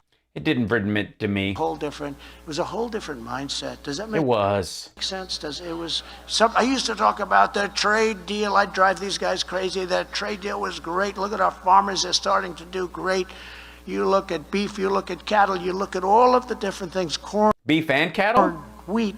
You look at it. What a great deal! When the virus came in, I don't even talk about the trade. This is the first time in a long time I've even mentioned the trade deal, and it's really been very beneficial. But it's so tiny compared to the 600,000 dead Americans and the fact that millions were on food lines, and we literally could have, since we were paying our farmers out of government coffers anyways, and China was devaluing their currency, so they didn't have, the tariffs didn't mean anything to them. We were just basically they were just raiding our food stores thanks to you. What? The devastation that's been caused. And we should reinvest 100% of all of that money that we collect from tariffs to help bring back jobs and factories from China and other places back to America and back to the great state of North Carolina where they belong. You know, over the years, I've built lots of hotels and lots of things, and I used to. No, other people built them and designed them, and you slapped their name on them because you have a branding company, and you've had a branding company since 1992. To buy my furniture from North Carolina. Are you a furniture guy? Stand up. There's only one in the room, I think. Right? He can't find any of the Congress people that he's going to endorse, but he can find the one furniture. But I helped you a lot, right? Good, thank you. It's great to have you. And the quality was incredible. Now so much of it's made in China, right? So much. And we were stopping that. It was all stopping. And then we had to slow it down a little bit after the pandemic, but it was all stopping, and it was all starting to come back here into other places. And I will tell you, I bought a lot of furniture, a lot of things, and a lot of times you'd put furniture made in China into a hotel room and it would break. Somebody sits down in a chair, if you don't sit down lightly, the damn thing would collapse. Then I get sued as usual, you know. Well, yeah, because I don't know, you're buying breakable furniture, you cheap bastard. I thought Trump hotels were supposed to be top of the line. Doesn't he sell opulence? Right? But nobody ever made it like you made it here and you make it. Yeah, nobody made it like you made it here. So just stay making. Stay tuned, okay? Stay tuned for the making. Because we were all set to bring it all back. It was all coming back. In addition, all nations should work together to present China a bill for a minimum of $10 trillion to compensate for the damage they've caused. And that's a very low number. The damage is far, far greater than that. As a first step, all countries should collectively cancel any debt they owe to China as a down payment on reparations. The nations of the world should no longer owe money to China. China has destroyed so many nations. I mean, we came out better than anybody. Our economy's stronger now than any other. So they did us a favor? Is that what you're saying? Nation. Nobody's recovered like us because of what we've done, because we laid a great economic foundation, and because How many floors does China own in Trump Tower? 7, I think? Of what we've done with the vaccine, and also what we've done with the distribution of the vaccine. But China should owe money to the nations of the world. They've been destroyed. These nations have been destroyed. Sadly, the current administration is very timid and frankly corrupt when you look at all of the money that they've been given as a family by China. That instead of holding China accountable, the Biden administration shut down the U.S. government's investigation into the origins of the virus. No, they didn't. Shortly after taking office. What's No, they didn't. going on? Now, Hunter, who had no experience, walked out with $1.5 billion to manage. You know how much money you make on $1.5 billion to manage? Well, yeah. Except it was 4 years before he joined the They company. needed Hunter's advice. They don't use the smartest people on Wall Street. They don't want their advice. I spoke to somebody on Wall Street. I won't mention his name. Yeah, please don't. Get him in trouble. But I Yeah, absolutely. spoke to somebody. I said, who's one of the biggest? I said, We've heard. By the way, we've heard this story before. do they do this? He said, I can't get money. And this guy's record is better than anybody. Yeah, but he's a hedge fund dude, or he operates an investment portfolio. These guys were literally shepherding the investment into somebody else. Now that's a disgrace. We must never forget that He knows. Yeah, it's a guy from Wall Street, the actual Wall Street, right? Joe Biden and his family took millions of dollars from the Chinese Communist Party. They bought them off. They flagrantly lied about it to the American voters. If you remember, it was a big deal at the time, and then all of a sudden it was canceled. They didn't want to talk about it. The big tech and the fake news media didn't want to talk about it. What did they You want could to talk up a storm. In fact, I'll guarantee you those cameras are starting to go off right now. It's true. Yeah, those red lights. Well, there's one over there. What the hell network are you with? This guy's going to lose his job. It's RSBN and Fox, The American the local Fox affiliate. voters and now Joe Biden are doing what they're doing is just terrible. And to the American voter. Wait a minute. Did anybody follow that? What that was? Because he just kind of lost his train. It's true.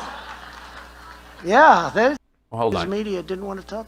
Let me They see. didn't What want to was- talk about it. The What? big They didn't tech want- what did and they the want? fake news media didn't want to talk about it. What? You could talk up a storm. In fact, I'll guarantee you those cameras are starting to go off right now. It's true.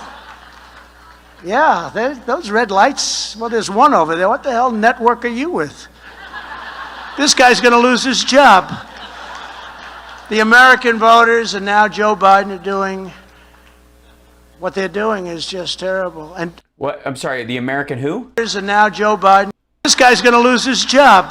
The what? The American The voters? American voters and now Joe Biden are doing what they're doing is just terrible. And to the Yeah, the American voters, these bastards. American voter and to our great country, because we are greater than China. There is nobody like us. Nobody has the people that we have. Nobody has the genius that we have. Yeesh. Nobody has the things or the system that we have when it works. Yeah, it does have. Guys, I mean, I think when I think of American exceptionalism, I think of the things in the system that we have.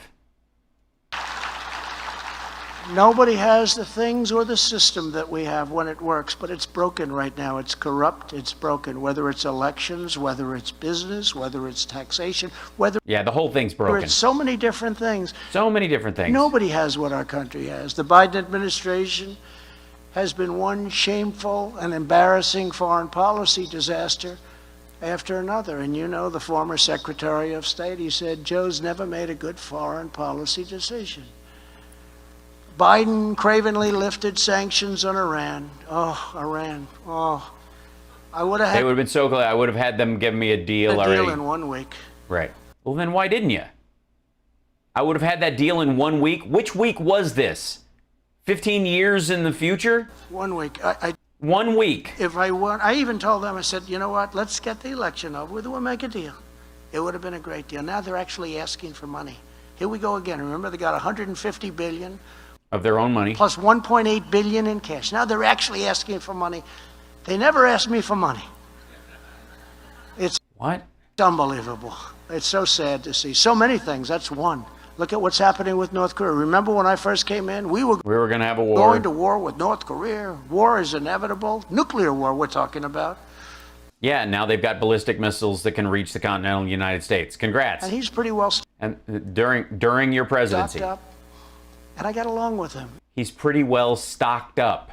That's a good way of putting that he has enough missiles to strike the United States, and they can reach us. It started off a little rough, but we got along great.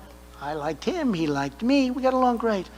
And there were no problems. You don't even hear about North Korea. Now you're starting to hear. Are we? Because he doesn't seem to like Biden very much, and there's nobody to talk to. Kim Jong-un, he's a different kind of a guy. Takes a different kind of a guy to talk to him, too. But I got along with him. Well, yeah, you both had the same kind of moral and ethical basement. Got along with him. I don't know what the round of applause that he's a magical person who can do magical things. Remember when I had the meeting, they said, he's given so much. He's given. I said, I haven't given anything. Yeah, that's because you don't know what the American president meeting with him means. You think it's just another, I don't know, shake hands. I don't give a shit. And we don't need concessions. I said, that's a problem. All right. Then they said, no. You agreed to meet. I said, well, what the hell is that? It's a plane trip and it's back and forth. That's okay. You legitimize his entire regime, and everybody there on their state media goes, see, the United States president came to kiss his ass. He must be the real deal. But you know, the sanctions were all left. Massive. Nobody's ever been sanctioned like them. Or Russia, by the way. Russia. Not only the pipeline, but Russia. Look at the sanctions on Russia. Nobody's ever, and yet I got along great with Putin. Well, yeah, because you wait, if they gave you a date to implement a sanction, you literally waited till midnight on that day and gave them as much time to shuffle their money around and get it out as you possibly could. But I got along great with Kim Jong-un, got along great with everyone. Not all of them liked me. Germany's ripping us off on trade. They understood that. So when I want to reduce 52,000 soldiers, take out 25,000 soldiers, which costs us just tens of billions of dollars, everyone goes crazy. But I did the right thing, and they would have done anything. But now they want to put everybody back. It's a shame. Biden's also beholden to America's enemies, and so beholden. Nobody's ever seen anything that nobody's seen this much beholden before. He actually criticized Israel while the Jewish homeland was under attack by thousands and thousands of rockets and missiles launched. No, he criticized them? How did he do that? Did he say Israel shouldn't exist, or did he just say the Netanyahu regime is handling it poorly? Or it was a very, very balanced conversation. Quote him, please. Iran. It was launched by Iran. It was a betrayal of Israel when you look at what happened in Congress. You know, it used to be 10 years ago, 12 years ago, 15 years ago, everybody was with Israel. Today, I guess it's just not in vogue. But you look at some of these radicals that they have in the House of Representatives. Or it could be that the Israeli government is more right-wing than it's ever been, and its behavior is seen through that lens. And that 10 years ago, Netanyahu didn't feel this emboldened, but with somebody like you in office for the last 4 years and pushing this kind of nonsense, he felt like, the reins are off. Representatives, you have to deal with them all the time. And Israel is something. Really almost out. Something. It's almost out of fashion. It's not hip anymore. Almost out. It's a very, very terrible thing. And Biden foolishly out. It's almost out. Eliminated the travel ban on terror-afflicted countries. I said, I don't want people in from countries that blow up each other. I don't want them in. I don't want people. Yeah, that blow up each other. You want to leave the people who are getting blown up, who are innocent victims, there. Look, if you're in the country and you're not one of the people who is, enacting the violence, but if you're on the receiving end of strafe bombings and murders and all that, then you got to stay there too. I mean, come on. I don't want people in that are going to blow up our shopping centers. I don't want people in that are going to blow up our cities. And I won in court. They said I didn't win, and they were right. I lost at the lower court, I lost at the second court, and then I won at the Supreme Court, and we have a travel ban, and now they want to give it up. When the press talks about the travel ban, do you ever notice that he lost in court? And they're right. I lost here, I lost there, and then I won. We got the travel ban. They don't mention the last one. But we have a travel ban, and they are ending the travel ban, as I understand it. So they don't mind people coming in that like to blow things up and kill Yeah, that's what they're people. That they don't mind. And he's taking action to increase the number of refugee admissions by 700%. This is announced up. But Yeah, back to the number it was before you came in office. it'll soon be by over 2,000%, and that'll go up and up and up. And 2,000% from 2020. I don't know what they're doing. So it's up 700% from when, like the first year of his presidency, and then up 2,000% from last year, and that brings it up to exactly the normal number it was running at for decades. They don't need them for voting, and a lot of people say they want them for voting, but they don't need them because they cheat so much in the voting. You don't have to go through this process. Okay? They don't need them. I keep saying they don't need them for voting. They just throw the ballots in there. Just, what do we need people coming in? We don't need that. We'll just throw those ballots in there and many other things. Yeah, just many other things. Yep, they're destroying our country. Yep. And now Biden Yep. is being openly mocked by China's negotiators and Russian President Putin, and they're taunting him and they're laughing at him and they're And he doesn't seem to mind. humiliating our country. And do you ever notice when he had a hard time going up the stairs in the plane? Nobody talks about that. Nobody talks. The news didn't cover. Not one network covered it. Now, when I'm Every piece of footage you saw of it was him on a network news show. made the best speech I've ever made, they said Oh, good. it was at West Point. And it was pouring, and I had a ramp that was an ice skating rink, and I said to the general, I said, General, I may have to grab you, because the last thing I'm doing is going down. So I walked gingerly down. That was on every newscast in the world, and I never went down either. I never went on my ass, I'll tell you. I wasn't gonna fall. I think that was a booby trap. I'll never forget that ramp. That was like a sheet of ice. It was cold, rain. Yeah, it gets worse. It was cold and rainy. This story gets worse every time he tells it. He's going to be, like, in 10 years, there's going to be footage of him on a golf cart telling, president stories to anybody who wants to rent time golfing with him. And he's going to be talking about how he took fire. Rainy, and that ramp was long and steep. I said, General, I might have to grab you, but I'm not going down under. And unfortunately, He just said that part. I didn't repeat. I wasn't wearing American shoes. I had Italian shoes, nice leather. Leather. It's like an ice skating rink. But they made that a big story, but they didn't make the Biden fall. The triple fall. I call it the triple fall. Under my administration, America was respected again, totally respected. Totally. We withdrew from the disastrous Iran nuclear deal. We stood with Israel, recognized Jerusalem as its eternal capital.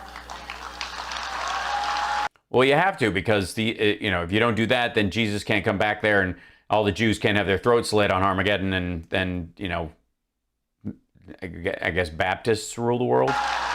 And recognized Israeli sovereignty over the Golan Heights. They've been working on that for 55 years, and I got it done. We decimated the ranks of the world's top terrorists, you know that. We got our allies to pay their fair share. We stood up for our freedoms and for our country, and we stood up to Please tell me he's coming to an end. America's adversaries like never before. Nobody's ever seen this before. Ever done what we've done. I got other countries with NATO to pay. We were paying for NATO. I got them to pay $430 billion. Nobody knows. You don't read about that.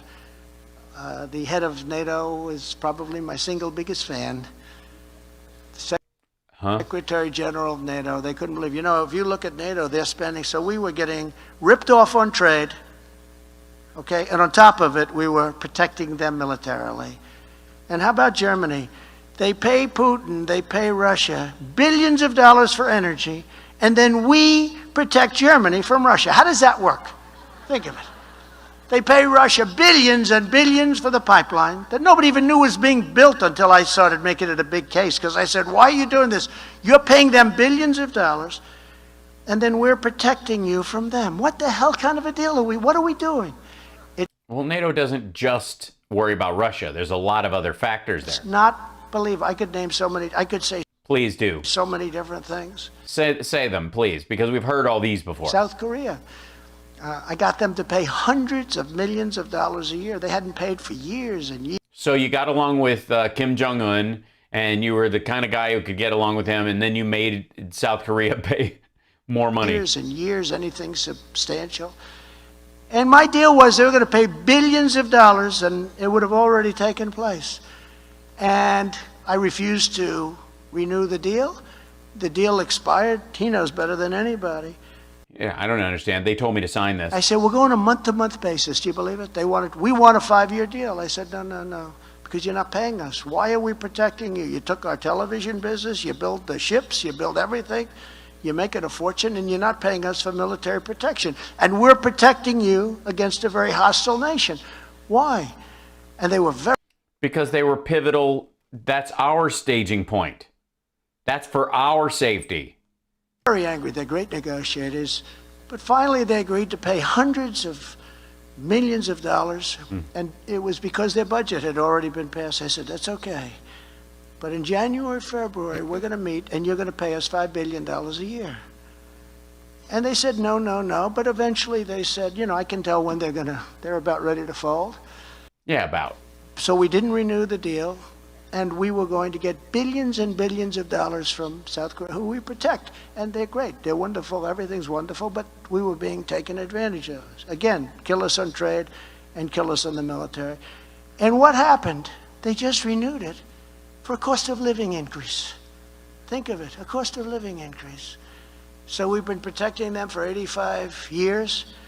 And holy shit. They'll Good God. pay if you ask them. They'll pay if you ask them. Nobody asks. In fact, I said, why are we paying for your military? Because that is the way it has always been. Well, that's not a great answer, I didn't think.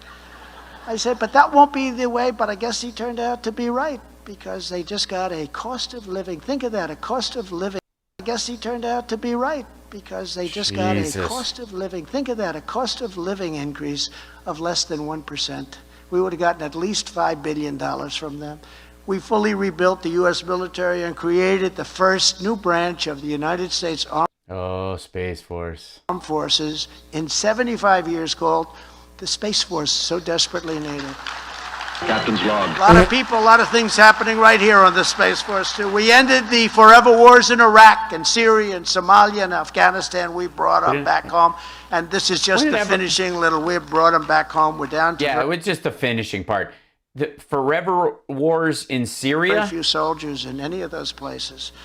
And I'm very proud of it. These were the endless wars, so bad, so bad. I'd visit soldiers at Walter Reed Hospital, where the doctors are truly fantastic what they can do. But I'd see these young people that were just blown to pieces, and it's so sad.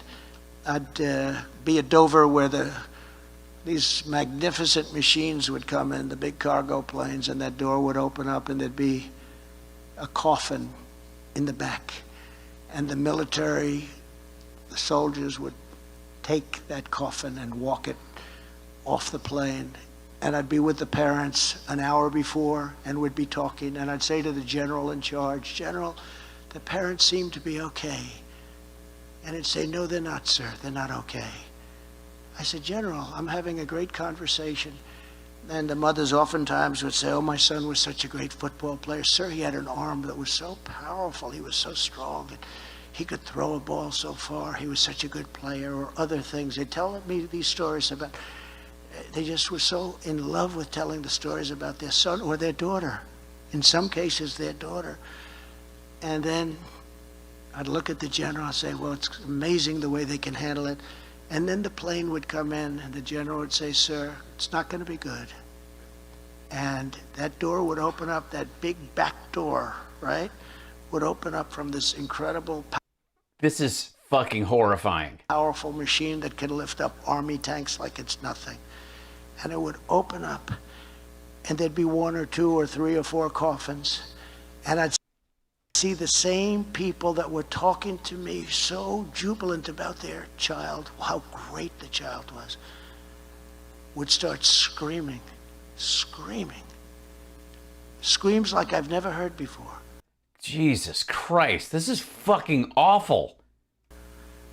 It was the most terrible thing to watch. And the general in charge would say, sir, you're going to see things that you maybe will not have seen. Like what, General? I said, mothers and wives and even fathers sometimes breaking through the military ranks and jumping on top of the coffin.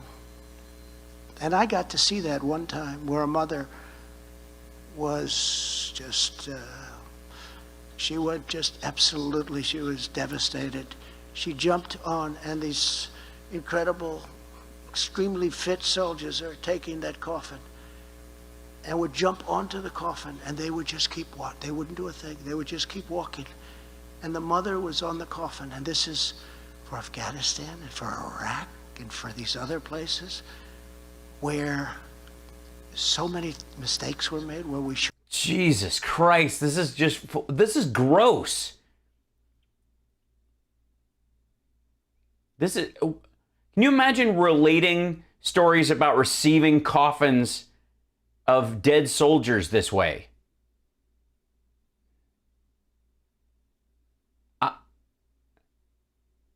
I mean, understand all the beats and stuff that he said. I don't want to replay it because it was so gross. What movie is this from? Right. He seems baffled by the emotion of these people that lost their children. Like, he seems like the jubilant part is the part that's real. And then they're just, I don't know what the hell happened to them. That when the coffin with their son or daughter in it came off, they would just lose their mind, and it was horrible to see. Fucking hell. We shouldn't be, and we can't do that. And we're moving them out. We're moving them back.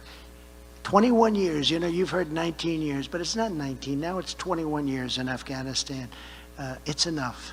And we haven't lost a soldier in Afghanistan since January of last year. We haven't lost a soldier. Not one single soldier has been lost. Pretty amazing. Pretty amazing. So it's hard to believe the records the Biden administration is doing, and I'm very glad that he's continuing to move them out. I think it would be very hard to stop, to be honest. I think, frankly, stopping. Look, you know why there's a delay? Do you know why they missed the Biden administration missed the deadline?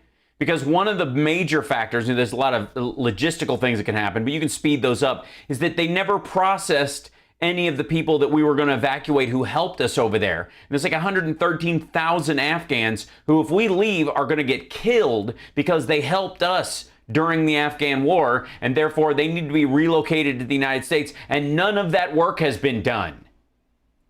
They were going to pack up and leave them hanging. There was no motion made. When he established that May 1st deadline, you would go, okay, it's going to take us a year and 3 months to make sure all these folks get out.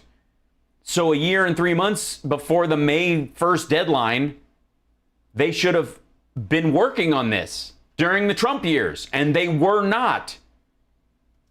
Stopping would be very, very hard. But so I'm very honored by the fact that they're continuing to bring those soldiers home where they belong. And we have other things to. You're honored. They're not doing it for you, asshole. Possibly get ready for, because, you know, the bigger ball game, we have to be respected as a military power, because if we're not respected, these other countries that are very big, very powerful countries, they will take advantage of us. And you know what I mean by that.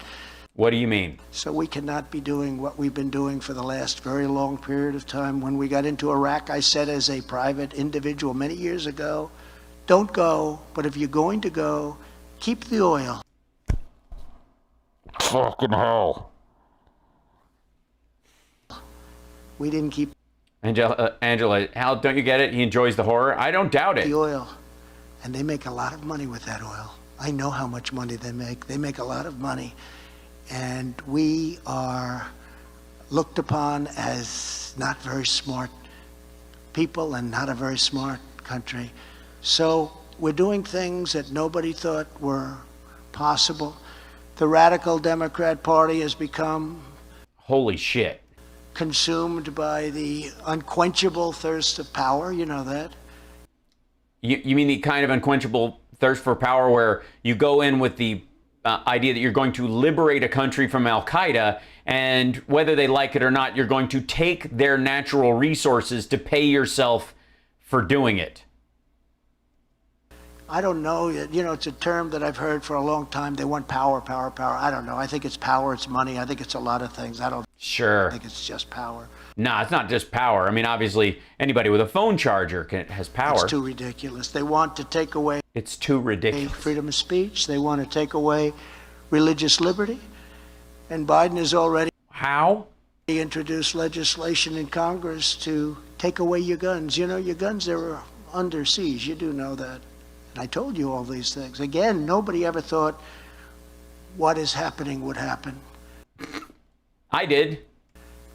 I actually called it, and I voted for the other guy, and I like what he's doing. So I'm just saying. Texas, I said, we're going to win. We won Texas by a lot. Yeah, that's weird, especially when the polls had you going the other way. But ES&S machines, we right? won Texas but they were against oil, guns, and God. And then you'd listen to the fake news. It's going to be a very close race in Texas. It wasn't very close at all.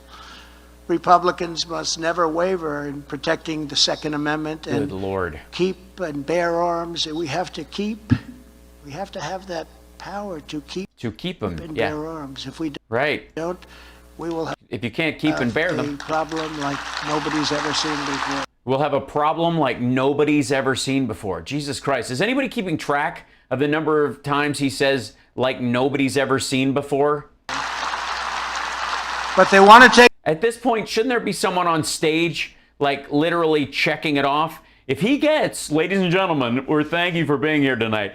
If your main speaker tonight says like nobody's ever seen before, over 30 times, everyone here gets a car. Take away your guns, and I said it before the election, and I say it after the election. To take away your guns, and I said it before the election, and I say it after the election. And during the election and around. The Biden administration has also issued regulations to indoctrinate America's school children with poisonous and divisive left-wing doctrines, such as critical race theory, and exact opposite of the American belief that we all are people. I don't know where they come from, but it's terrible. Oh, sorry. We have a group of people. I don't know where they come from, but it's terrible. It is. Just as the state House of Representatives has done right here in North Carolina, Republicans at every level. Who is working his teleprompter? Because they are just not, I mean, it must not be his regular person. Should move immediately to ban critical race theory in our schools. And we should ban it in workplaces. We should ban it in our states. And we should ban it in the federal government. And it should be done immediately. Especially, yeah, if there's any books about it, we should burn those. And anybody who espouses an idea I don't like politically or don't agree with politically, that we should ban that, you know, for freedom's sake. You do realize if you ban it like that, that you're basically waving the white flag for America. You're saying our freedoms don't work.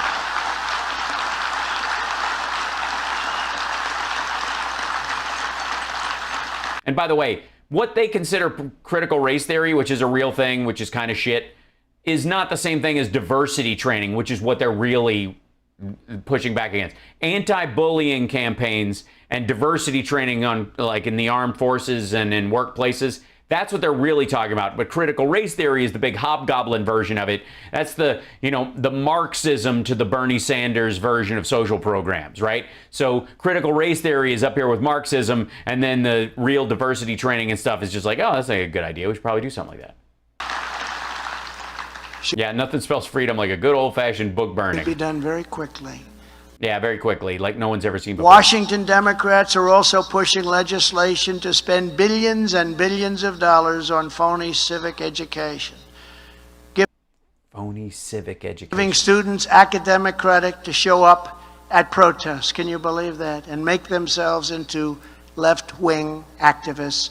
And how badly do they treat people that tend to be on the right compared to people that are on the radical left? Look at what happened in Portland. Nothing's happening with these people. And they do kill people, and they burn down buildings, and they go after federal buildings, and nothing happens. And people are damn angry about it. If government-run schools are going to indoctrinate children with radical ideas, Republicans must immediately pass legislation to empower every parent in America to opt out of the insanity and send their child to the public, private, charter, or religious school of their choice. It's just the old, it's the old Republican kind of, religious school, voucher idea, just in another package.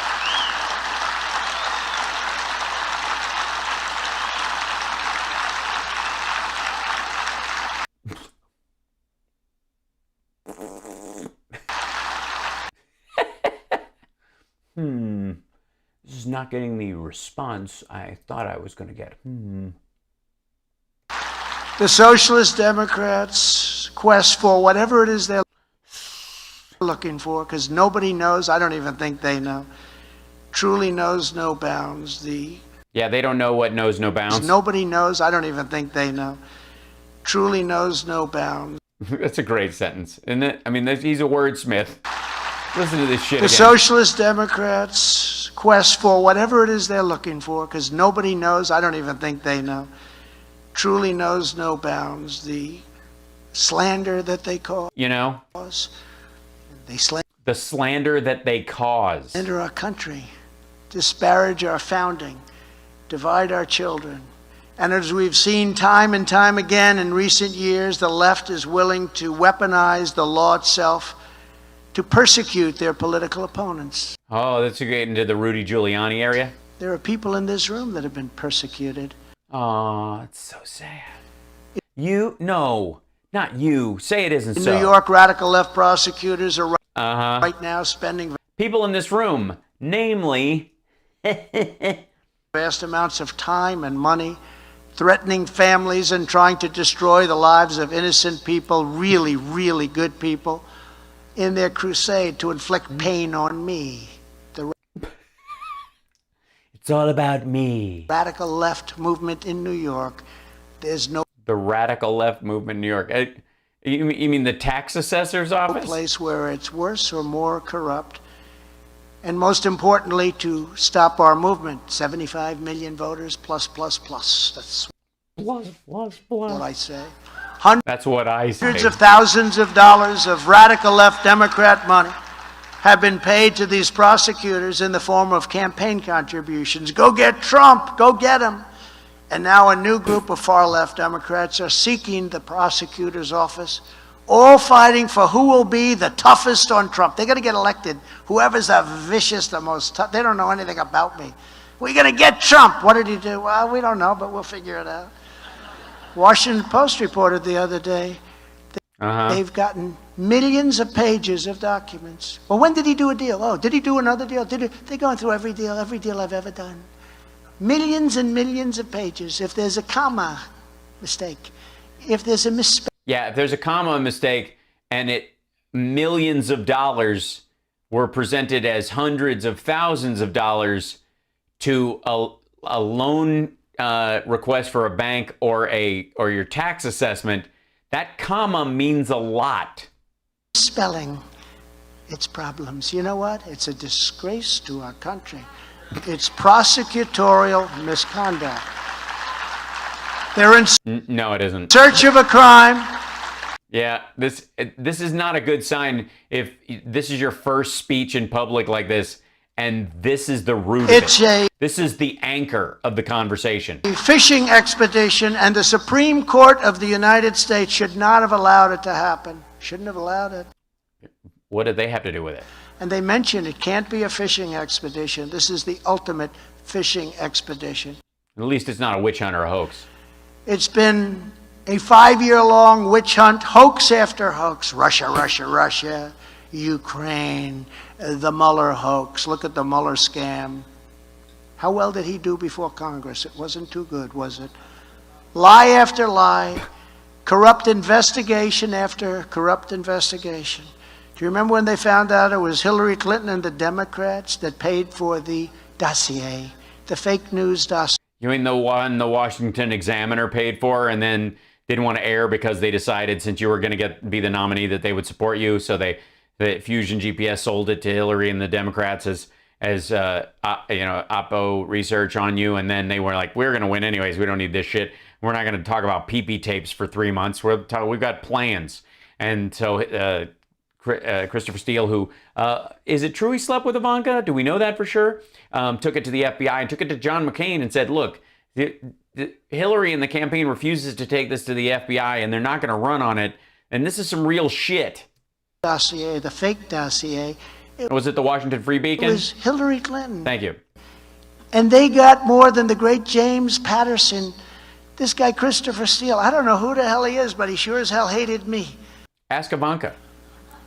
It was a Yeah, a lot of people hate you after they've seen the evidence. total phony deal, paid for by the Democrats and crooked Hillary Clinton. And nothing happens to them. And by the way, where's Durham? What happened to Durham? Where is he? Yeah, where is Durham? Didn't you have a report coming out? Wasn't it going to just... I mean, obviously, Bill Barr, who, thinks the sun shines out of your ass to a certain extent, wasn't impressed by what Durham was finding and kind of blew it off. And Durham's like, oh, I guess I'll get it done. Has anyone seen Durham? All of this for nothing. It's a shame. It's a shame. They do things a little bit differently. We'll never let it happen again. Well, yeah, you're not going to be president again. It doesn't matter. Now they just send the same information from the no collusion Mueller investigation to corrupt politicians in New York. They send everything that they've already gone over and over and over. Send it into New York. Let the radical left prosecutors go after Trump. Why? None of that stuff was... Mueller wasn't even allowed to go after your finances. Just give it a shot, they say. Give it a shot. They failed in Washington. They failed all over the place.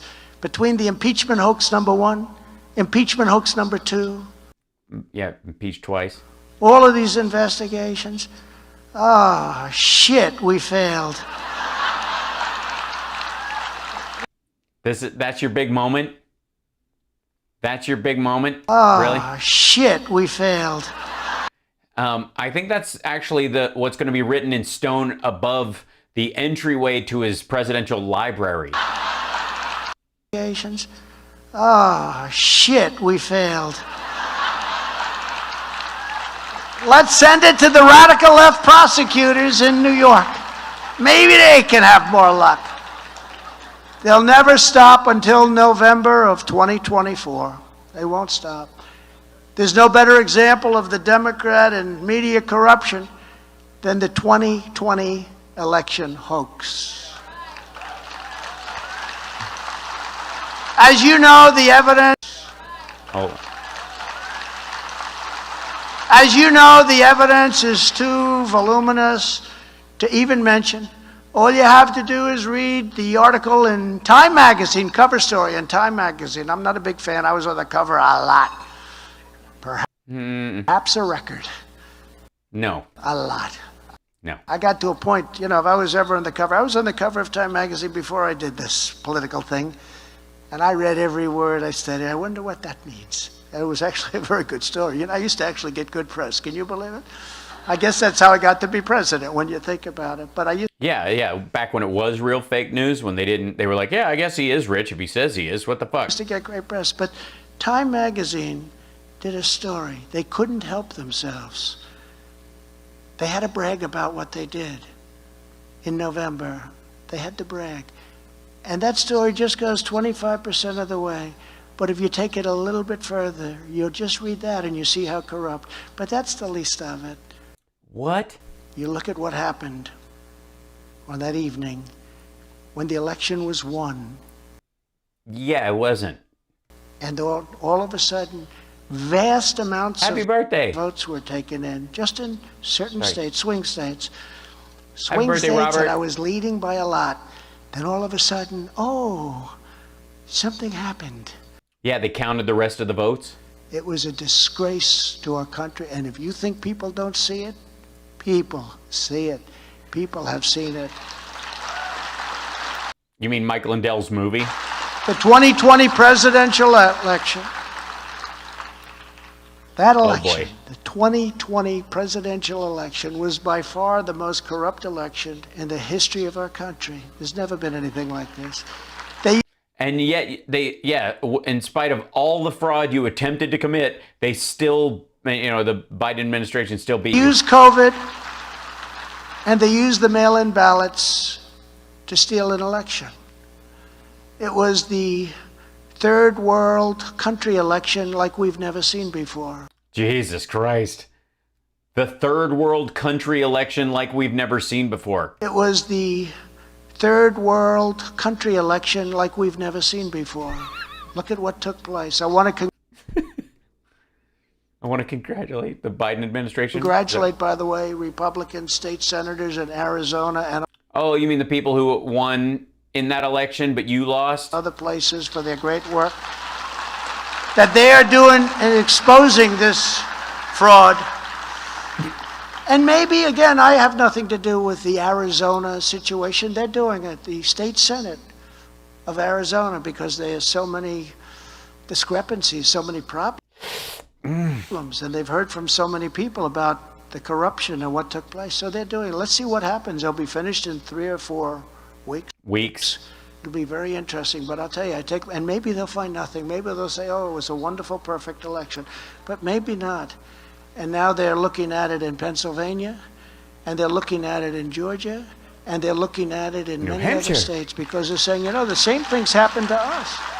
Really? Are they looking at Kentucky, Ohio, and Texas and Florida, where they use the ES and S machines, and the polls were way off, awkwardly so, whereas the other states, they were pretty close to dead on, and even in the states we're complaining about, you won the majority of the counties that used Dominion machines. Nobody brings that. Nobody cares. No. That election will go down as the crime of the century, and our country is being destroyed by people who perhaps have no right to destroy it. Does anybody have a right to destroy it, I guess? Zuckerberg broke the law, spending millions of dollars. Don't you think he broke the law? What law? Yes, I do think he broke the law when they received payments for political ads that supported you in rubles. Millions of dollars to get out the vote efforts in highly Democrat areas. He used to come to the White House. He'd call, oh, could I have dinner with you, sir? Sure. Could I bring my wife? Oh, absolutely. He actually walked into the office one day in front of numerous people. Congratulations, sir. Why?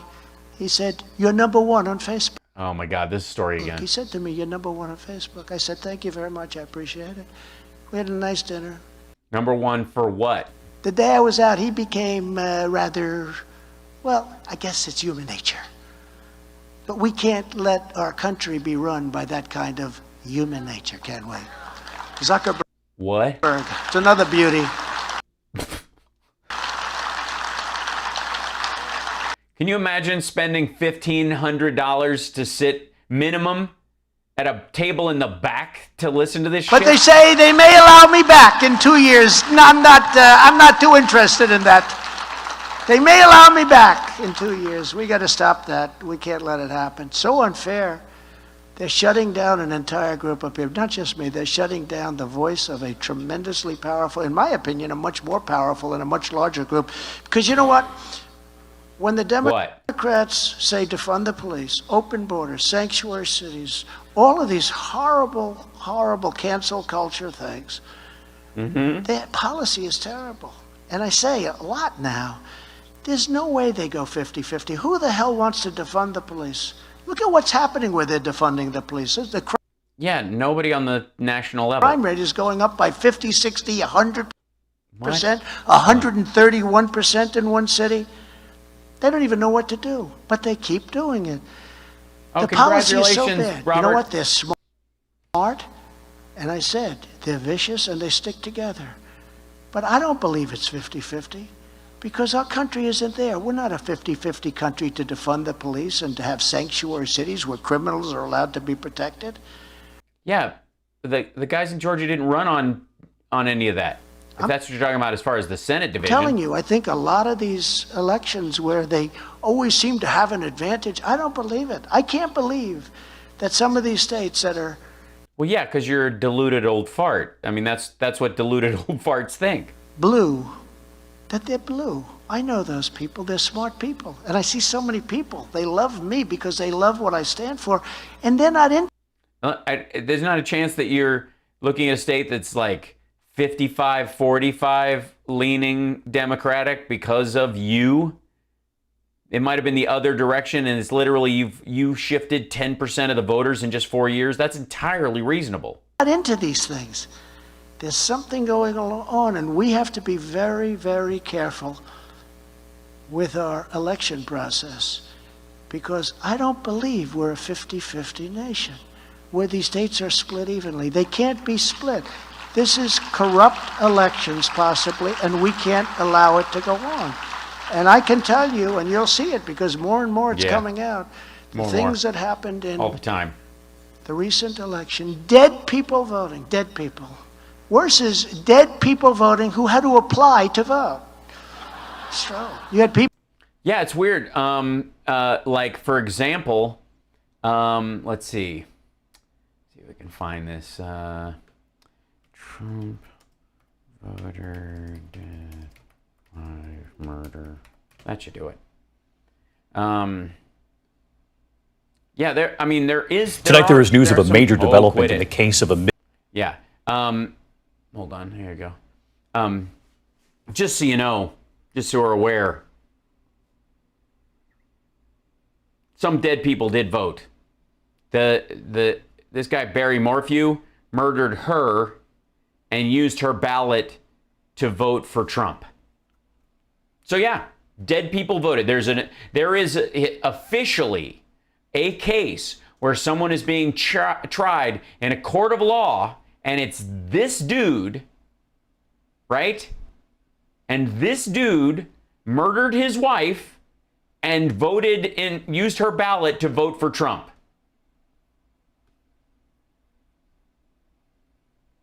There you go. And he admitted to it. The ballot did not have the required signature, but was allegedly signed by Barry Morphew on the witness's signature line on October 15th. According to the affidavit, she'd been missing for like 5 months. The Chaffee County Sheriff seized the ballot and its envelope as evidence. And Barry Morphew's own ballot and envelope were seized in March, as well during a months-long investigation. During an interview with FBI agents in April, Barry Morphew allegedly confessed to submitting his wife's ballot, according to the affidavit, just because I wanted Trump to win, he allegedly said, per a transcript of the conversation included with the affidavit. I just thought, give him another vote. I figure all those other guys are cheating, he allegedly said, adding that his wife was going to vote for Trump anyways, according to the affidavit. He allegedly told the FBI agents he didn't realize it was illegal to submit someone else's voter ballot. I didn't know you couldn't do that for your spouse, he allegedly said, even when you'd murdered her. So just, when Trump says that, I'm just saying, yeah. People that are dead that applied to vote. And by the way, I'm talking about thousands of people, thousands and thousands of people, dead people. Illegal aliens voting. Yeah, all for you. Prove me wrong. All the voter fraud was people being paid to vote for Trump or fake vote for Trump. Yeah, go ahead. Because you don't get to set up all this shit, lose so spectacularly, and then just to claim that you lost, you're like, I can prove dead people voted. Look at all those dead people that are on the voter rolls that voted. Yeah, but who'd they vote for? I don't know. Obviously the guy who won. Really? Is it that obvious? What's your case? Indians getting paid to vote in certain states. Indians getting paid to vote. That's a new one. Illegal aliens voting. Indians getting paid to vote in certain states, including Arizona and Nevada. Getting paid to vote. You're not allowed to get paid to vote. It's a terrible. Yeah, it's the opposite of a poll tax, is what we're trying. Thing that's going on. Thank you, Paul. We have to clean up those rolls. We have to do so many things, or we're not going to have a country. If you don't have election integrity, and if you don't have strong borders, our country can be run like a dictatorship, and that's what they'd like to do. I don't even think Biden is the dictator. If anybody knows who the hell is running that operation, could you let us know? Because I don't think it's Joe, but who the hell knows? Maybe it is. Maybe it is. And with all of the things currently going on, especially the prosecutorial misconduct that's going on at a level like nobody's seen for many, many years. Well, that's at least a twist on the phrase. That's all that's happening. And that's It's all that's happening. Prosecutorial misconduct. It's terrible. what they're doing. They want to silence you. They want to silence your voice. Remember, Really? Because those people will be able to talk and vote and all that kind of shit, even if you go to jail. How are they going to silence your voice? I am not the one trying to undermine American democracy. I'm the one that's trying to save it. Please remember that. Yeah, okay. Yeah, check. Got that.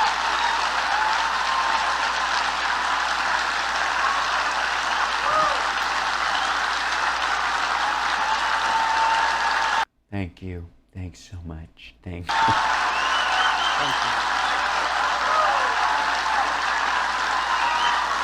Thank you. Thank you. We all know what happened with the election, Do we? and we can never, ever let that happen again. Yes, we should. There should never be another election where you run against anyone. How about that? And we're going to go forward, and we're going to continue to look, and things are being found that is not Haven't been things like been found like in a long time and more than people couldn't even believe. even believable. But we have to do Right? Oh man, that, because without going back, you're not going to go forward. The thing that that's true. I mean, that's his bumper sticker. Trump. If you without going back, you can never go forward. I get most is that, sir, we can't Coming from a man who doesn't have a driver's license. let that happen again. If we're gonna work and spend money and make contributions, sir, will the same thing happen in 2022 to Ted and to other people? Will the same thing happen as happened in 20? We have to be able to say absolutely not. That's why I love what they've done in Texas. I love what they're doing in Florida and done in Florida. I would like to see Georgia be much tougher. They don't have signature verification. They don't have things. The Georgia Yeah, they do. has to be tougher. But I love what's going on in so many states. 41. What he means by the signature verification is that if somebody mails in their ballot, somebody has to be there to witness it for them. You know, like the dude who signed the witness line for his wife that he murdered. Different states, because they saw what happened in this last disaster, and they don't want it to happen again. And the only way you're going to be able to really solve that problem is Is to make sure that brown people can't vote. figure out exactly what happened. And you know what? They're going to be able to do that. In light of so many outrageous wrongs, Republicans across the country are pursuing voting reforms to ensure election integrity. One of the biggest things that I hear is election integrity. Is it? That's one of the biggest ones. Joe Biden called these common sense reforms un-American. But the thing that is really un-American is an election scam. Well, yeah, I mean, you could argue that that's the case he's making, that a lot of these laws are scams. That's un-American. You know, all over the world, they used to say, oh, they're the land of the free. They have great elections. We don't have Yeah. great elections. Yeah, we do. We have elections like people wouldn't believe. probably very few countries have. And that's in a bad way, not in a good way. He does have the best words. I don't know where he put them, but they're somewhere. What happened to this country in that last election was a disgrace, and it's being laughed at and viewed all over the world. Is it in that order? And I can tell you China is extremely happy about it, and Russia is extremely happy about it. They're all very, very happy about it.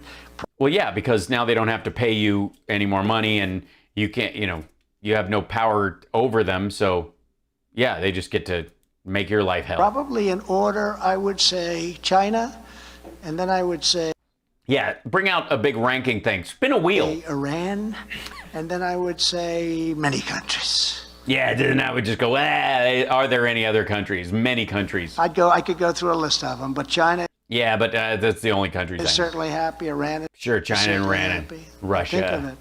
If the Think of bill it. passed by Yeah. the House Jesus. Democrats, H.R. 1, is ever signed into law, there will never be another fair election in our country. It can't get worse, but it would be almost as bad as the recent presidential election. To fully secure every future election, we must have photo ID, universal signature verification. Yeah, universal photo ID. Let's do that. Oh, you wouldn't hear the applause, though, if they did that. Citizenship confirmation, chain of custody integrity controls, updated voter rolls for every election. You got to update those voter rolls, not people that have been dead for 9 years. Yeah, they do that. We can't have illegal aliens allowed to vote. Strong protection of No, we don't. poll watchers. Our poll watchers are poor poll watchers. Yeah, the poor poll What watchers. happened to them in Philadelphia? What happened to them in Detroit? You mean the ones that signed up and were there because they'd already signed up, or you mean the people that stormed the place and went, I'm a poll watcher? Where they were literally thrown out of election for days. And we're actually Yeah, because they already had people who had signed up through the normal order of things, and they just decided, I'm going to go down there. afraid for their lives.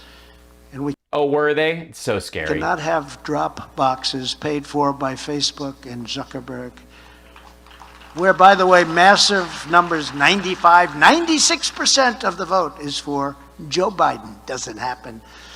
Well, yeah, it does if they're in areas where Republicans have intentionally denied voters access, specifically in terms of voting boxes, and given a lot of them to areas that they knew would vote for you because they run the state. And then private sponsorship, there's no way to stop that, even though it pays for the boxes. The money, they don't just pay for them and have them sit there. They sponsor them through the city or through the state, and then the state uses that money to expand the number of drop boxes. But that they don't pick where they go. They just know that, well, we can't put any more in the white area. They got plenty, so we'll put them in the black neighborhood where they don't have any. And so 95% of the people there, I'm amazed that 5% of the people there voted for you. You ever see these drop boxes? Some of them came back very late. They got lifted, taken. Where are they? A day later. Where are they? Oh, they're coming. Oh, great. That's wonderful. 96% for Joe Biden. Yeah, because they were in areas where the vote went 95% to him, and it wasn't. It was 91%. We must eliminate the absurdity of mass mail-in voting, and people should vote. Yeah, but we're not doing mass mail-in voting in 2022 or 2024. But the states that have expanded it will do more of it, and then they'll be the ones that will define the elections because they'll have more voters In person on participating. Election Day, not over weeks and months where all sorts of things can happen, and they're not good things for our country. What kind of things? Would somebody come back and change their vote later? And there should have to be a How can we have an October surprise if somebody votes in September? legitimate reason for someone to vote absentee. There was. It was a pandemic, apparently a bioweapon that you say China sent, and somehow they didn't want to go out into it. But all your followers thought it was fake, so they were fine. And they also you don't understand why you're not getting credit for the vaccine, which they refuse to take. I don't understand. There are people that deserve it. They're sick. They're at a certain age. They can't make it, and they love our country. There's a certain group of people, military. But to do what you did, where you're sending out millions and millions. And by the way, I don't know if those of you that are really into the world of politics, you know that I called this long before when I heard what they were doing. You mean when the polls came out and said you were losing, you started saying that it was going to be rigged? How they were allowed to Christ, this is long. do this, send out millions and millions of ballots. Some people got 6, some people got 7 ballots. To send No, they didn't. out millions of ballots to allow that to happen to our country. We know the radical Some addresses with 7 voters in the House got 7 ballots. left will stop at nothing in their efforts to destroy I understand, Bethany. We'll get through this. America we love. But with the help of righteous American patriots like all of you in this room, they will fail. Our movement is far from over. Yes, this movement is far from over. And I think you can... Yeah. In fact, it is just getting started. Well, that's kind of shit timing, right? After your entire presidency?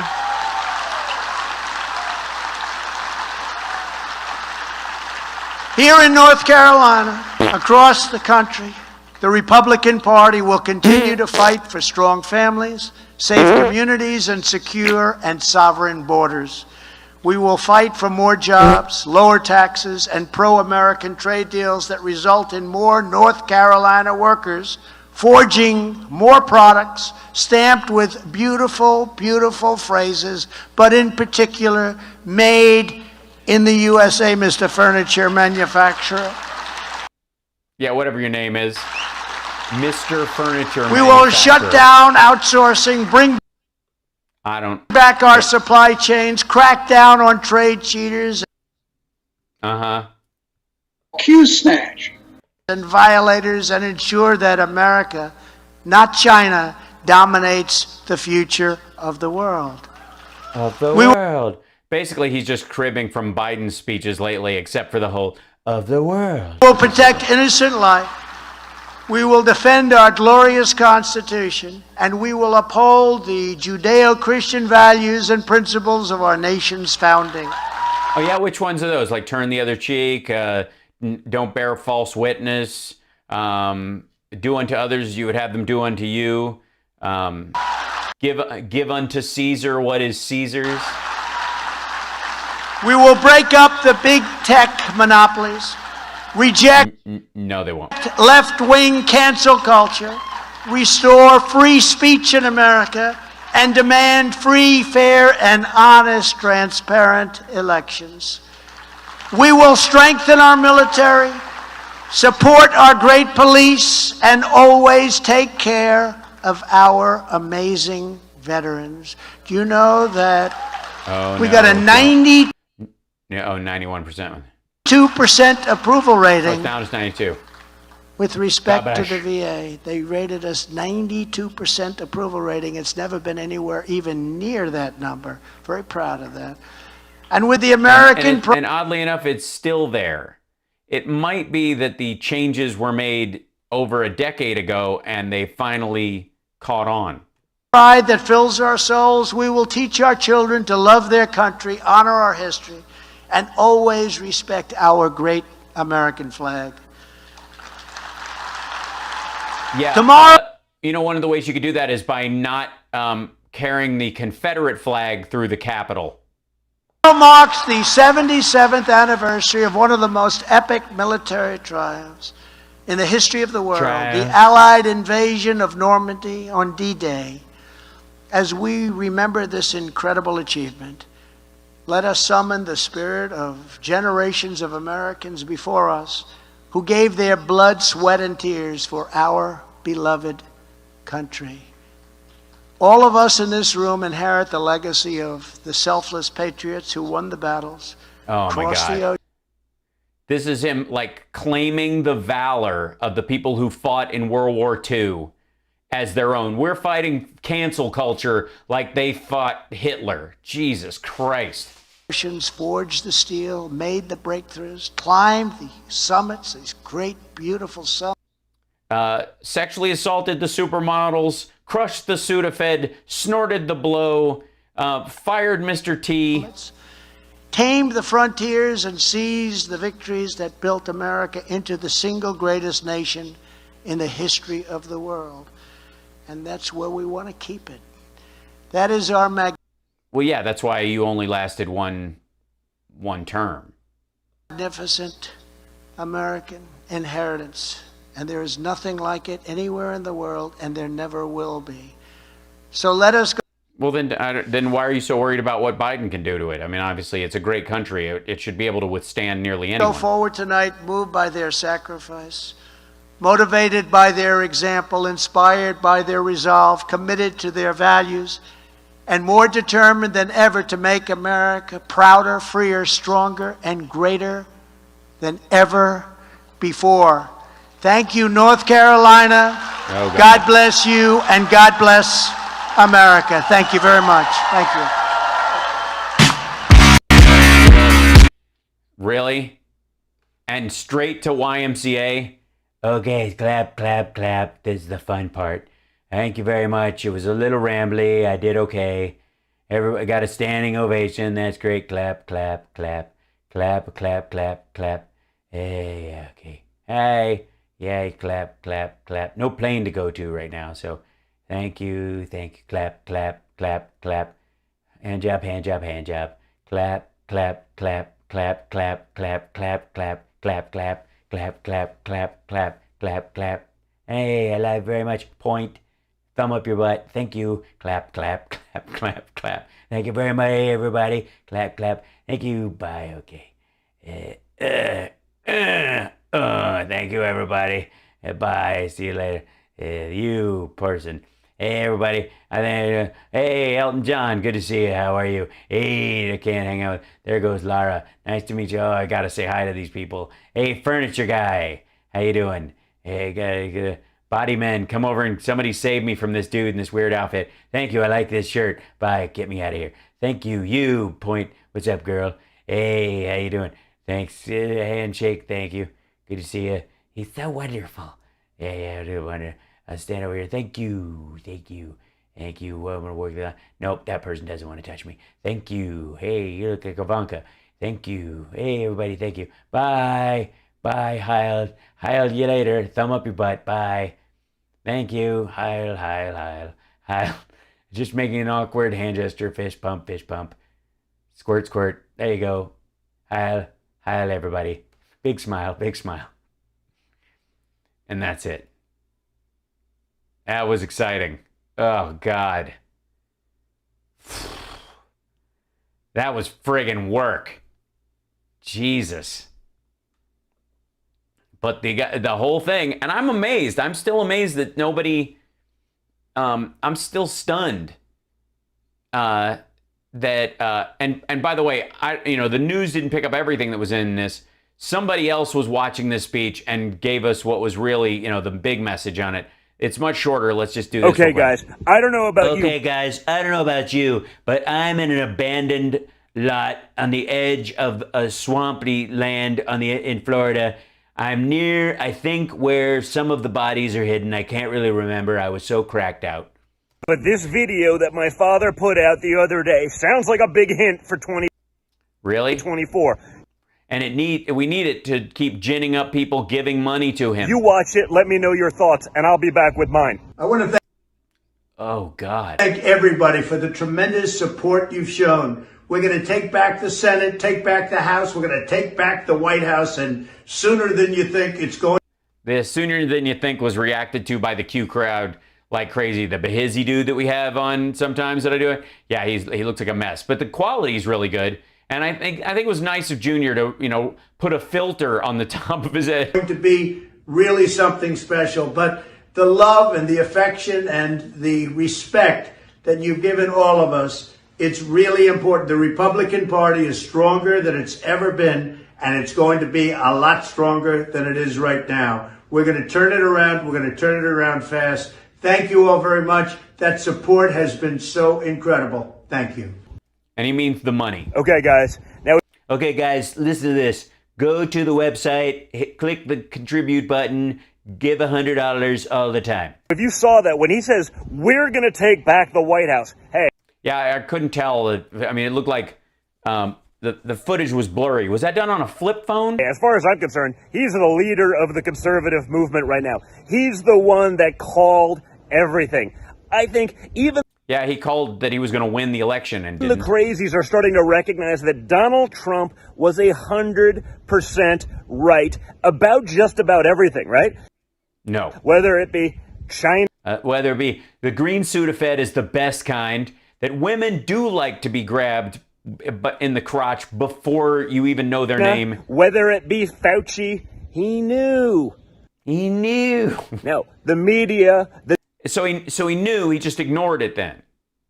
So he knew there was going to be 600,000 dead. He was just like, well, there's nothing you can do about it. The Democrats, they're one and the same. They tried to do whatever they could to hurt him. They sold the American public a fact set that was nonsense. Total BS. So I love that you're reading whatever the hell is on where your thumb is next to the screen. Taking charge. I love that he's the guy because... Yeah, he's doing this like a cameo. He's filming while he reads a note. He's the only guy that can stand up to the nonsense, to the...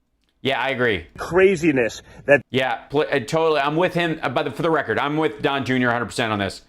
Please send all, if you're a maggot or Trumpster, and I know we have a couple in the chat room, please send all of your money to DonaldJohnTrump.com. Sign up there. There's a contribute button. You don't even have to fill anything out except your payment information. It auto checks the box that makes it a monthly contribution. It auto checks the box that adds an extra $100 in the month of June because that's when Trump's birthday is. It's cyclical and it ramps up. There's also probably, little legalese is not important in there that if they need an extra $100, they can just draw it out whenever. That the deep state, that the Democrats, that the media, that the establishment on both sides, candidly, will throw at him to fight for the American people. You guys have been watching. You've seen what the Democrats... No one's been watching. I mean, it's got 15,000 views, dude. I mean, it's not doing well. ...have done. They're destroying our country, whether it's the border, whether it's the Middle East... Whether you're wearing a shirt from your dad's golf whether course. It's American energy of independence, Thanks, whether it's jobs, whether it's jobs, commodity pricing going through the roof. Guys, the media, they'll blame the pandemic. Guess what? How come this stuff didn't happen for the first year of the pandemic? Because that was when the supply chains were being interrupted. That was when demand went through the floor. Now supply has lowered because of the supply chain aspect of it, and demand is spiking, hence temporary inflation. I mean, if you actually watched CNBC or Fox Business or any of these channels that talk about this stuff fairly normally all the time, at any other time than when your dad or your brother are on, then you would know this. Okay?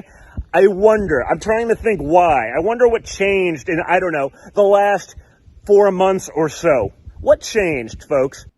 Well, we have a strategy to deal with the pandemic. We've hit some scientific markers as far as the caseload per date. We know that we passed the rescue package, so a lot of the extra PPP, the doubling of it went out. That helped a lot.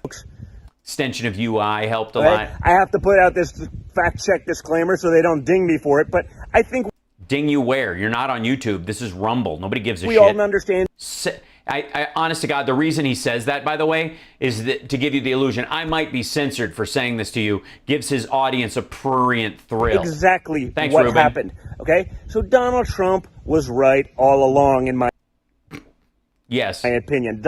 That if he loses to Biden, he's a loser. Donald Trump is the guy that can push back. So if this is him... He's the guy that can push back. At a 2024 run, it's awesome. I'll ask him about it this week. Maybe I'll have more for you, but I love that he's looking at it this way. And I know that you guys who have been watching realize that you've been lied to by the media.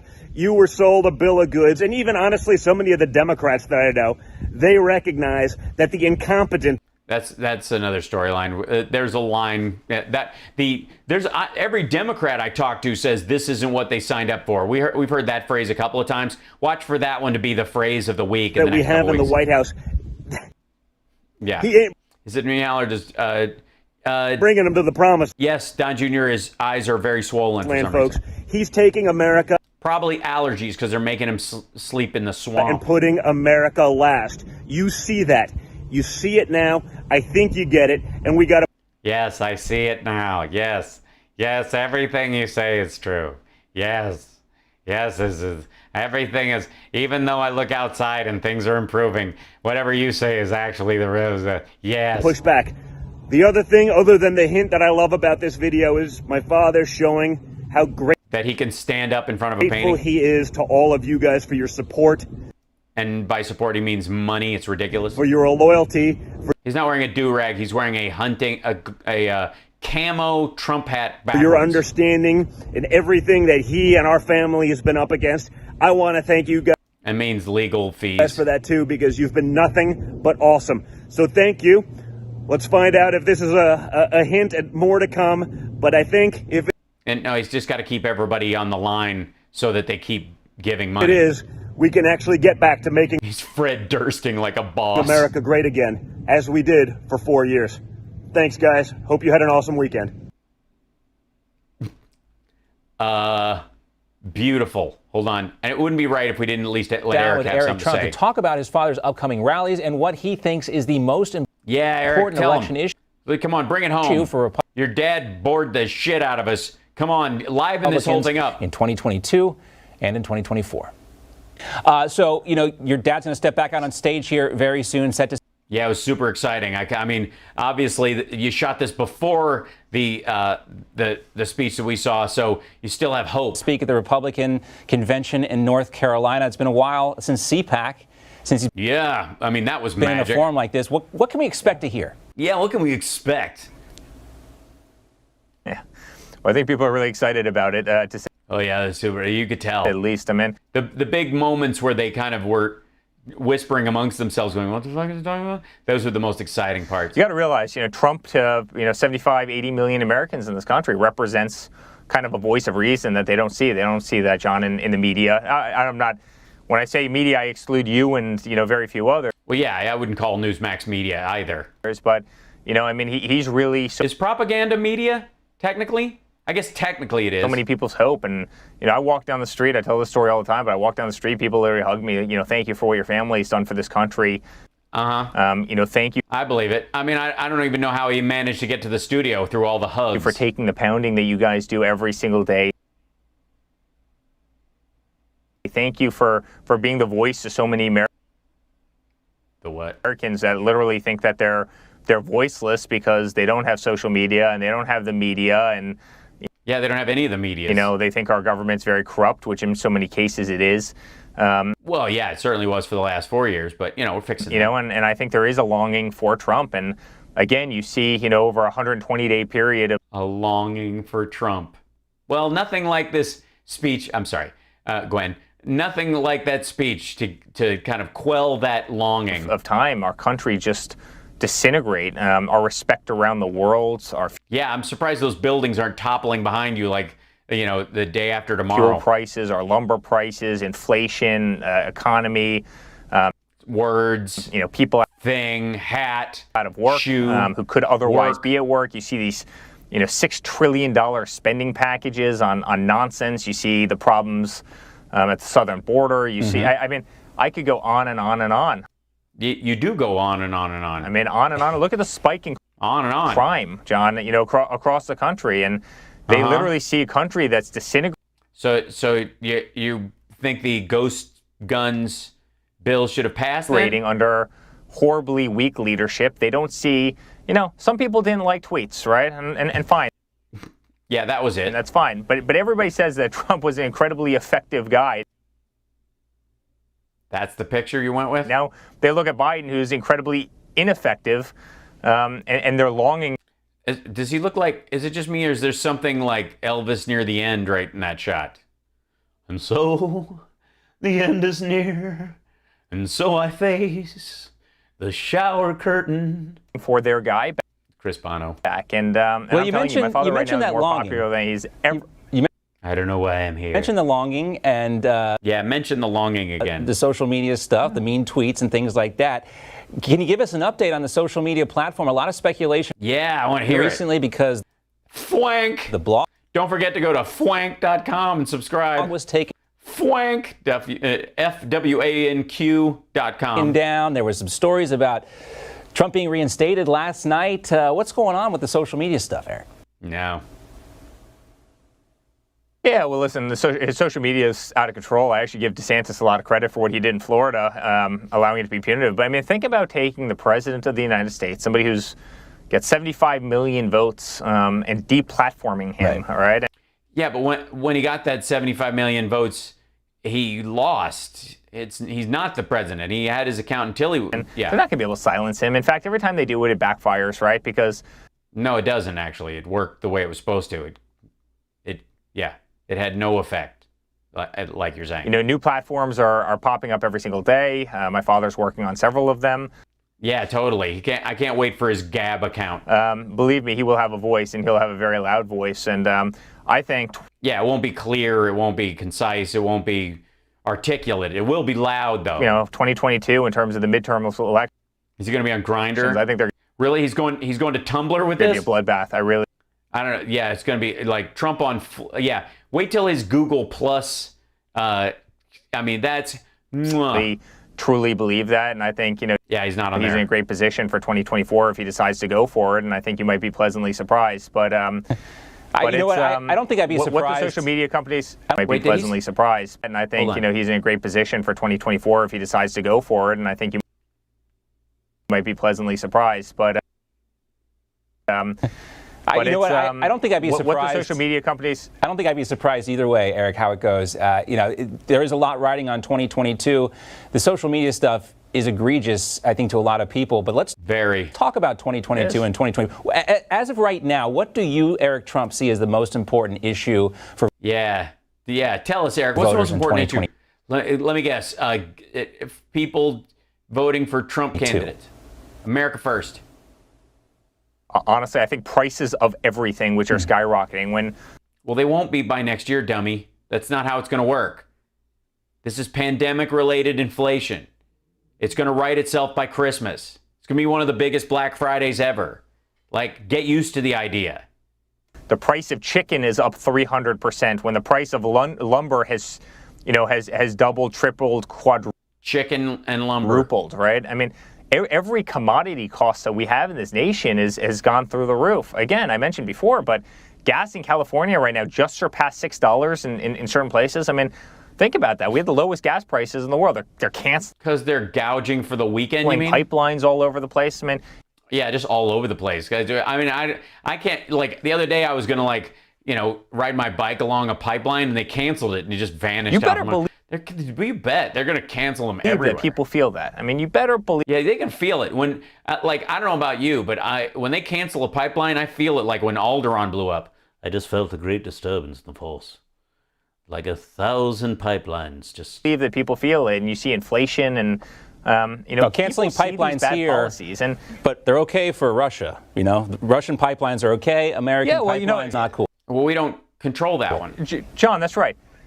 That's right, John. If your son, here's what's okay with the Democrats, right?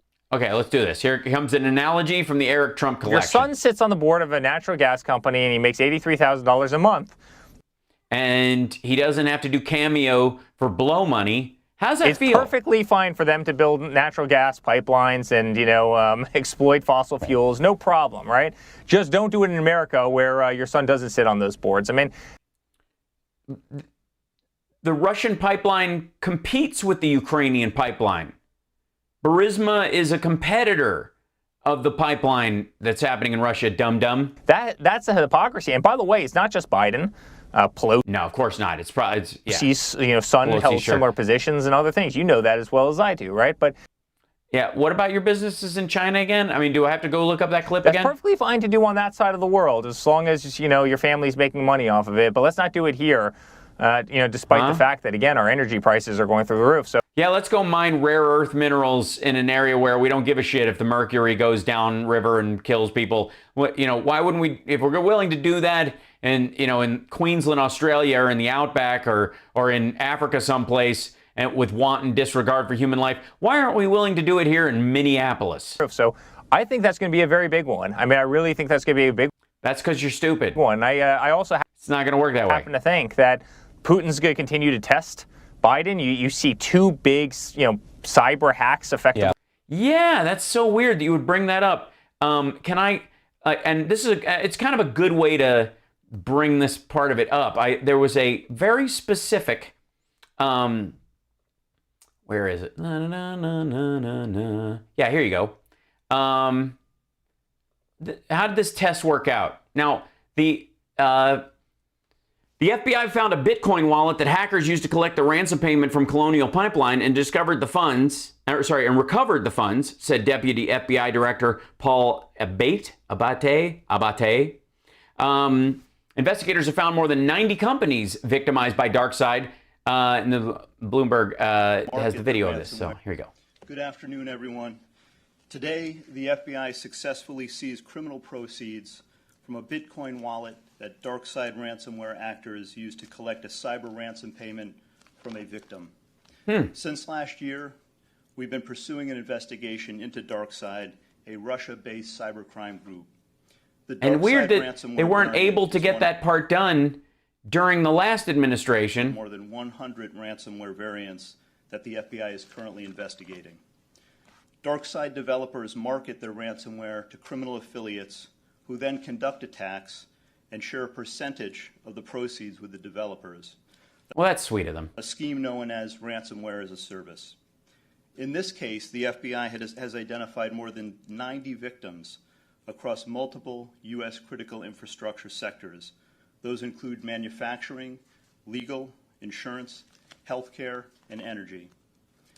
And are they getting their money back? Based on our investigation into DarkSide and incredible work with other U.S. government partners, we identified a virtual currency wallet that the DarkSide actors used to collect a payment from a victim. Using law enforcement authorities, victim funds were seized from that wallet, preventing DarkSide actors from using them. Look at that. This is just the latest disruption that the FBI and DOJ have taken to impose risk and consequences on cyber adversaries. Well, that's certainly helpful. And then, of course, now we know this is an ongoing problem, and we know it's like a huge issue. We've been dealing with things like this for a while. Let's see if I can find the. I know it's in here.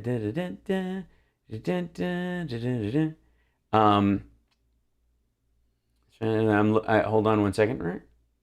I'm going to find it. Let's see. I have so many. Yeah, let's see. Right? There's so many people who've liked the tweet. Oh, and Joe Carter got her Zoltan shirt. Yay! Let's see. I'll do it. I'll have to look for it. Let's see. Biden, admin, cyber. That should do. Later. Da-da-da.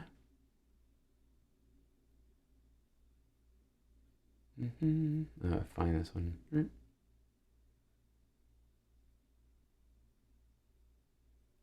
I have to find. I literally tweeted this out earlier today, and this is what happens when this is how you know it's live.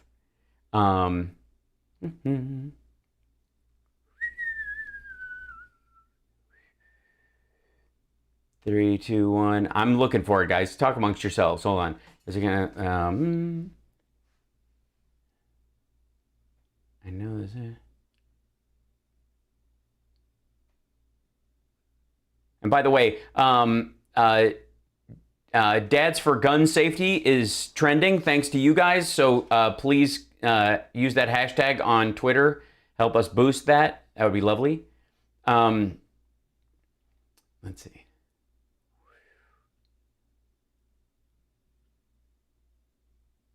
Here it is. Boink. There we go. So The Guardian had a new article, and I put this up earlier. The Guardian had an article. DOJ reclaims millions paid to hackers after attack that hobbled U.S. pipeline, right? That's basically the thing we were just watching. This is the part that I cut out and pointed to. You know, I always tell you that if you peruse an article and you're going through it, at least read the third paragraph, because that's when the first one is to hook you. The second one is kind of maybe the counter argument. And the third one will be the balancing act. And that's when you really get to the meat of what the article is really about. The operation to recover the cryptocurrency from the Russian-based hacker group is the first undertaken by a specialized ransomware task force created by the Biden administration. Now, I have no doubt that Trump would love to get back into office in 2024. And one of the first things he will get rid of is this cybersecurity task force that's literally crafted to work on ransomware. The operation, there it goes, Biden, and reflects what U.S. officials say is an increasingly aggressive approach to deal with a ransomware threat that in the last month has targeted critical industries around the world. By going after an entire ecosystem that fuels ransomware and digital currency, we will continue to use all of our tools and all of our resources to increase the costs and consequences of ransomware attacks and other cyber-enabled attacks. Deputy Attorney General Lisa Monaco said Monday at a news conference announcing the operation. This is what just like competent leadership actually does. So, yeah. Effectively, and in the last 3 weeks. First a pipeline, now meat. Yeah, it's a good point, algorithm. What's interesting about that, the thing that's interesting about that, too, is you see the White House putting the blame back on these American companies, or I guess the meat company is actually Brazilian, but their facilities are here. Yeah, I mean, does it really make a difference? I mean, Trump gave money from the alleged tariff money to two Brazilian millionaires at that meat company that, interestingly enough, got PPP loans that were meant just for American companies. It got farm subsidies, also only meant for Americans, even though they live in South America. And they also got hacked in this? They're saying you need to harden your infrastructure.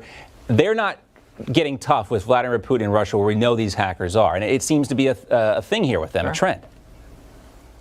Who is not getting rid? Yeah, sure. Of course. Yeah, why not? Just say it. By the way, I do think that America.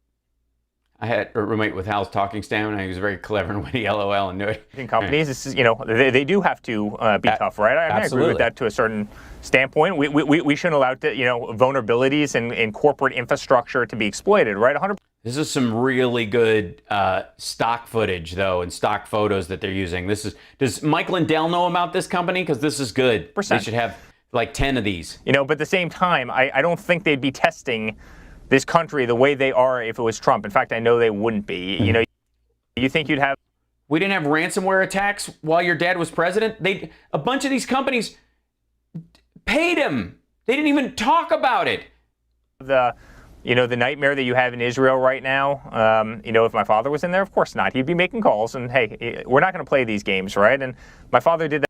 Oh, I'm sorry, who? To Putin? That very, very effectively, but they see a weak leader, and you better believe that China will exploit that as they are. Russia will exploit that. Many other adversaries will exploit. You do realize in this DOJ and FBI gathering that they're talking about this, that the majority of the companies that they recovered money from this Bitcoin wallet that these ransomware hackers were using was during the Trump years. Exploit that, and that's actually a shame. Not just for the United States, just for frankly.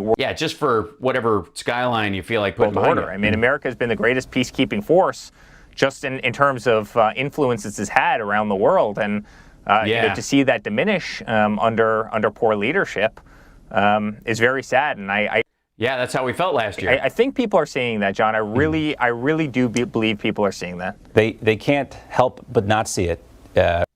Yeah, don't say Nazi, dude. It gets him upset. Right now, I can't help but see it, I should say, because it's... Yeah, don't say but see Nazi.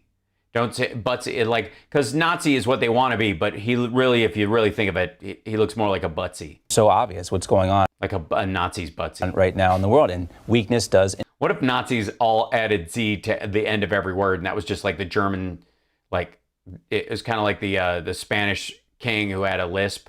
They would just add that to the end of everything. This Nazi's butsy is getting in my waysy. Invite conflict. They wouldn't have been nearly as frightening. That's it. That's the cutoff. Jesus. So just for the record, they got the money back. This is during the Biden administration. And the crucial part of this, like I said, if you read 3 paragraphs in, the operation to recover cryptocurrency from the Russian-based hacker group is the first undertaken by a specialized ransomware task force created by the Biden administration. There was no such organization during the Trump years, and all these people that got their money back are getting it back because of this group. This is the first operation that they pull on. They've been looking for ways to go after these folks, but they weren't able to do it because somebody in the White House didn't want them to bother Russia. But now, apparently now that Biden's in office, they're like, no, fuck them, go after it. Yeah. I mean, honestly. So, all right, I got to sign off. I went long today. I appreciate you guys hanging out. Sorry about the choppy video at times. I'm working on that a little bit. It's a software issue, hopefully.